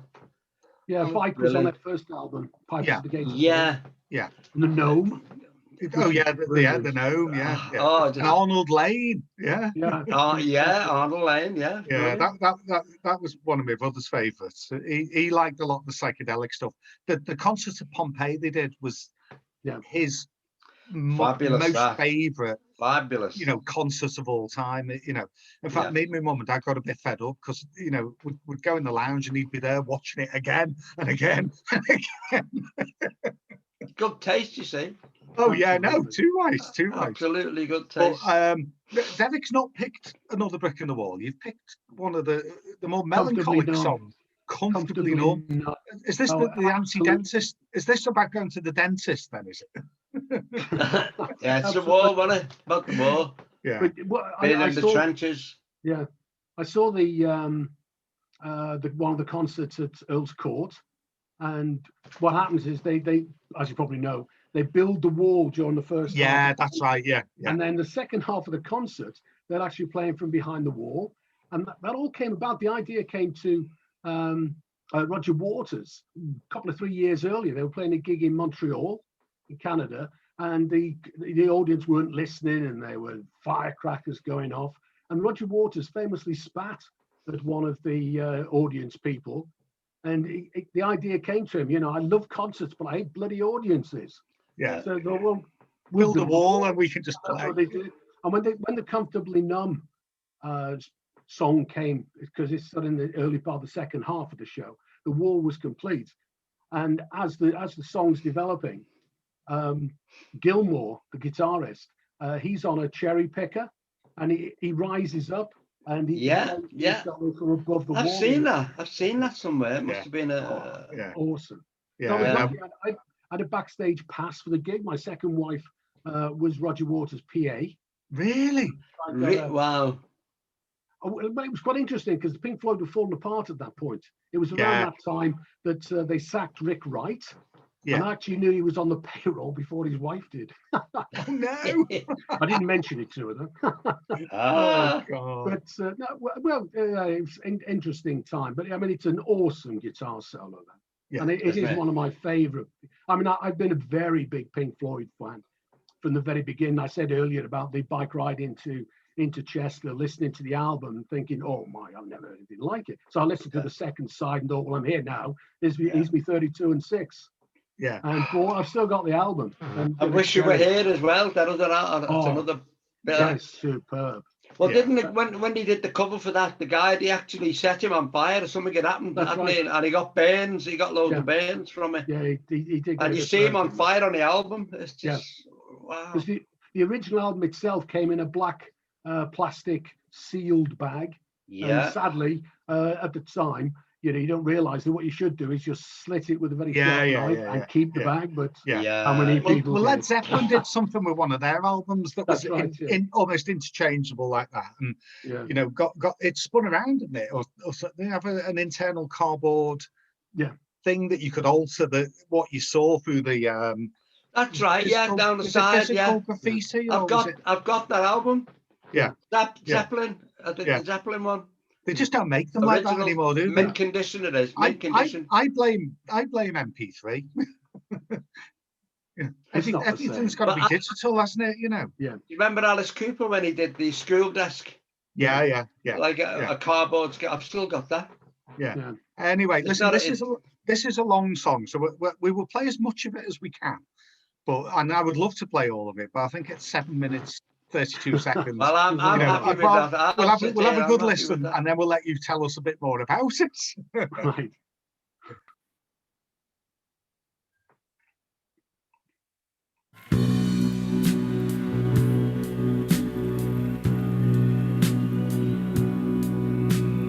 Hello, is there anybody in there?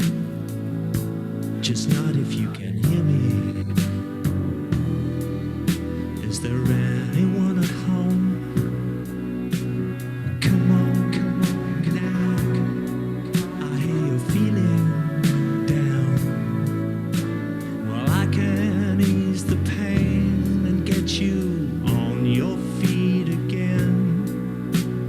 Relax. I need some information first. Just the basic facts. Now can you show me where it hurts? There is no pain, you are receding. A distant ship's on the horizon. You are only coming through in waves. Your lips move, but I can't hear what you're saying. When I was a child, I had a fever. My hands felt just like two balloons. Now I've got that feeling once again. I can't explain, you would not understand. This is not how I am. I have become comfortably numb.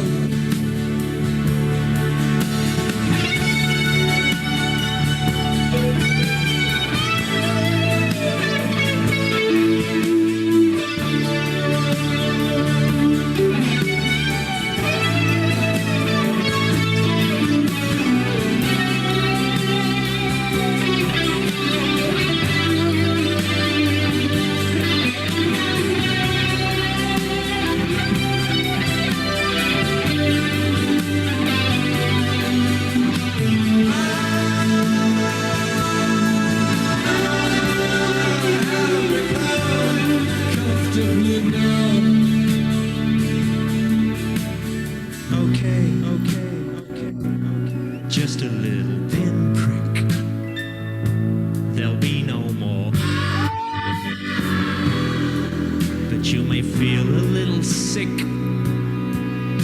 can you stand up, stand up, stand up? I do believe it's working good. That'll keep you going through the show. Come on, it's time to go. There is no pain, you are receding. A distant ship smoke on the horizon. You are only coming through in waves. Your lips move, but I can't hear what you're saying. When I was a child, I caught a fleeting glimpse out of the corner of my eye. I turned to look, but it was gone. I cannot put my finger on it now. The child is wrong, the dream is gone. But I have become comfortably numb.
Unbelievable guitar player, that, Love isn't it. it? Awesome. I mean, that I sort of love it. shows that you don't have to thrash and go mad No.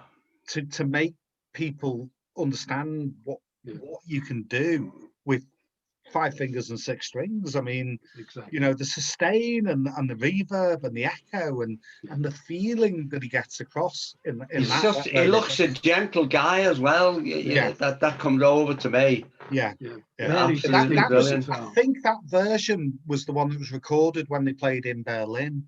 You know, when the wall itself had actually come down, which coincided roughly with when the album came out, give or take, I think, didn't it? That's right. Yeah. They were. I don't know if they said, "Can we come and play?" or someone clever in Berlin said, "Why don't we get Pink Floyd to come and play when Exactly. you know, when the wall comes down?" But you know, I mean, that was 6 minutes of a 7.5-minute song. I mean, you know, and it's terrible to cut it short, but you know, in some ways, you've got to think of the people who are watching, listening. That exactly. I haven't listened to that for a while. No, well, this is what I think. You know, I mean, obviously, we want to do books and poetry on this show. Yeah. We also and art, but you know, we also want to do some music, and you know, like Andy earlier, you know, we've got some other fantastic local musicians lined up. Once everything's recorded for the Indie Hall charity CD, we can let some of the people come on and, you know, play the song that they've recorded, and you know, spread out the publicity, you know, between now and the end of June when the CD comes out. Great. You know, which would be great, won't it? Yeah. You know, and Alban, just up there, you have to unmute again, Uncle Alban. So in May and June, have you got other than the reminiscing about families and growing up thing you were remind us of, is there anything in your canon of literary endeavour? Is there any dates or things coming up that you can think of? Nothing that springs to mind. I mean, there's always something there that you can do. Yeah. Well, I mean, there might be the 150th anniversary of Tale of Two Cities, or something. Yeah, There'll be something that we can look back at, some Austen or Dickens or Hardy or whatever. I'm doing a talk on May the 20th, which is not this Thursday, a few Thursdays away, on Siegfried Sassoon and Liverpool. Oh well, Siegfried Sassoon, Liverpool's war poet, even though he's actually from Kent. Yeah, I know, but he came up here, didn't he? He came up here. Well, to be honest, actually, his defining moment was then. Well, subject to who else we've got lined up for the rest of May. I mean, so you're doing that for another audience this week, yeah? I'm doing that on the 20th. Yeah, so maybe the Monday after unless that, it clashes with the playoffs. Oh, of course, yeah. Well, no, maybe the Monday after that would be a good time to book you to do Sassoon and the War Poet. Yeah, I can talk about Sassoon if you like. Do a bit of Wilfred Owen, and there was a female war poet you or Brian had mentioned to me recently. I can't remember the name now, but who's not as well known, but obviously, there was a jingoistic one called Jessie Pope. It could be that. Could be that. So no, I think we'll pencil that in, mate. If you're willing to throw a few slides together and find a few poems to read, because the war poets is something that, I mean, Sally Ann, my friend, and Claire and another couple of teachers I'm friends with, they showed your Shakespeare that we did they shared the video to their pupils. So you've been seen by 3 schools doing a bit of Shakespeare. That was nice. Allsop High, St Edward's College, and Whittle Boys Grammar. Well, fancy that. So I've got English teacher friends at each of them schools, and they've shared Alban's, dip into Shakespeare last week. Which boosts figures. Gets almost charts. You had in 400 kids listening and watching to a YouTube or a radio show. Well, trouble in radio my old job. We'll be trouble in radio too before you know it. Yeah. If you don't know, folks, Access Northwest is the station for the Northwest. I mean, there's people like Derek who does his Rock and Roll Unravelled show. There's Pish Marley who does the Metal Madness Hour. Have you tuned in for one of his? Yeah, Derek. Great, aren't they? Oh, he's bonkers. He lives in Canada, doesn't he? He lives out in Canada, and they've got snow and ice at the moment, which he keeps moaning about. Really? Oh yeah. He's dead funny. He's a lovely fella. But I mean, he's into his his heavy rock and his metal, but he does it live through Facebook on a Saturday night, I think, doesn't he? And I've been tuning in, not every week, but if I'm free for an hour. And he sits there, him and his wife Tracy, and they play all this music. And she's there drinking bottles of water because she's got to go to work. And he's drinking bottles of Budweiser, like it's coming out of a tap. I think he can get through about 6 or 8 cans of Budweiser in a 1-hour show. But they have a laser show and light effects and all sorts. It's brilliant. Bit of studio, isn't it? Yeah, that's right. Yeah, cool. We have a couple of mystic shows, don't we, on Access Northwest? There's a paranormal show, and of course there's Frank Carlisle does a great chat show, and Cy Speeder. Oh, Cy, yeah. Well, he does. He has a couple of shows, doesn't he? Yeah.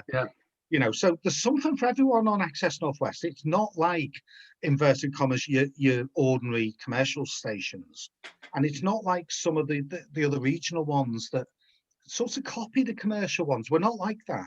We're about conversation, about finding different areas of music and culture to enlighten you with. And you can just put in Play Access Northwest into your smart speaker, your search engine, or the actual radio and YouTube and all that. There's plenty there for you folks. So Derek, are you going to, in a couple of weeks, will you come back in and pick some more classic songs and do a little absolutely, a little chat? Fabulous. It's a good way of doing it, actually. It's a good way of doing it, isn't it? With someone who actually knows the actual story behind the song. Okay, so can I just mention one thing about Pink Floyd? Of course you can. I love bands who have funny names. Yeah. And they started out as the Abdabs, the Screaming Abdabs. Screaming Abdabs. Is that where they nicked it from? Well, that's what they call themselves. And because they were all, well, three of them met at Architectural College. Yeah. Roger, Rick, and Nick Mason. And for a while, they called themselves the Architectural Abdabs. That wouldn't have worked, would it? Sid Barrett didn't join until slightly after. The three of them got together before he joined. Yeah. Then they became the Pink Floyd sound. And there was another guy's name, I can't remember now, guitarist with the band, who was more into jazz. So he sort of moved on. And that's when they dropped the sound, became Pink Floyd. And that's really when Sid Barrett very much came to be the guiding light. He wrote almost all of the material on the first album and actually did the artwork for the back sleeve as well. Yeah, no, I mean, my brother loved the psychedelic stuff, you know, the late 60s stuff. I mean, they've been going 50 odd years now. If you can genuinely say they are still the Pink Floyd or Pink Floyd. I mean, there's only two of them left now, really, aren't there? Yeah, that's right. Two are done. Yeah. Have they still got the same bass? Sorry? Have they still got the same bass player? No, well, Roger Waters fell out a little bit. Yeah, he moved on. They had a big falling out. Yeah. I mean, there was a little guy, I'm saying bass, maybe it was something like other chords, but I've got a video of one of their shows, and this little fella on, and he was just absolutely brilliant. And yeah, I think that way he was a surrogate band. Pardon? That could be the surrogate band from the Wall concerts. Because what happened, while the main band were playing behind the wall, they had what they call the surrogate band, and they were playing in front of the wall. He was attacking the microphone, you know, it just sounds brilliant the way he's done. Yeah. Every time I see it, I just wait for that part. Yeah, I think I'll tell you what I did. Yeah, sorry. No, carry on. No, I'm just going to change the subject then without meaning to. But I've just found what I was talking about before. Yeah, if you just have a little listen for a second. Message for you. A very sad message. My subject for this evening would be. Can you hear it? It says here, little Bo Peep, who was a little girl, has lost her and doesn't know where to find it. Now that's reasonable, isn't it? It's a bit like Tom Lehrer. Do you know Tom Lehrer, Derek? Yeah. Yeah. Brilliant. I mean, Tom Lehrer, and Alban will know Tom Lehrer. Will I? Do you not know Tom Lehrer? Oh, well, I'm going to dig some Tom Lehrer out. I'm going to dig out some Tom Lehrer. Yeah. He did the original version of the Elements song. There's antimony, aluminum, antimony, beryllium. Oh, yeah. Remember that? He wrote that before they discovered all the chemical symbols that, you know, are just made up. This was all the real ones. But just to memorize all of them and put them in a tune was bonkers. My favorite song there is Poisoning Pigeons in the Park. And it's about this fellow who goes out and puts cyanide in pigeon food to get rid of the pigeons. And he does Oedipus Rex, Alban. You'll like Oedipus Rex. I will. Yeah, no, we'll get you some Tom Lehrer another week. But now, Derek, if you have a little think about another 3 classic songs, you know, for you know, a chat through in a couple of weeks, that would be lovely. Because I think it's nice to get the story behind the group, behind the songs.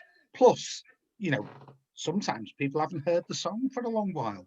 You know, I mean, that Buffalo Springfield song is genuinely a classic, isn't it? Yeah. So maybe if you pick one from each decade or some, you know, pick one from the 50s, one from the 60s, one from the 70s. That might be a good thing to do. Yeah, that'd be great. One per decade, and then you know you can do like you've done tonight. Tell us a bit about it. We get to have a dance and a sing. You know, we didn't see you drumming in the background. I mean, you need to get your drumsticks out and, you know, do air drumming in the background. Yeah, exactly. Yeah. Listen, I'm just going to stop this recording because we can chat for a minute or two.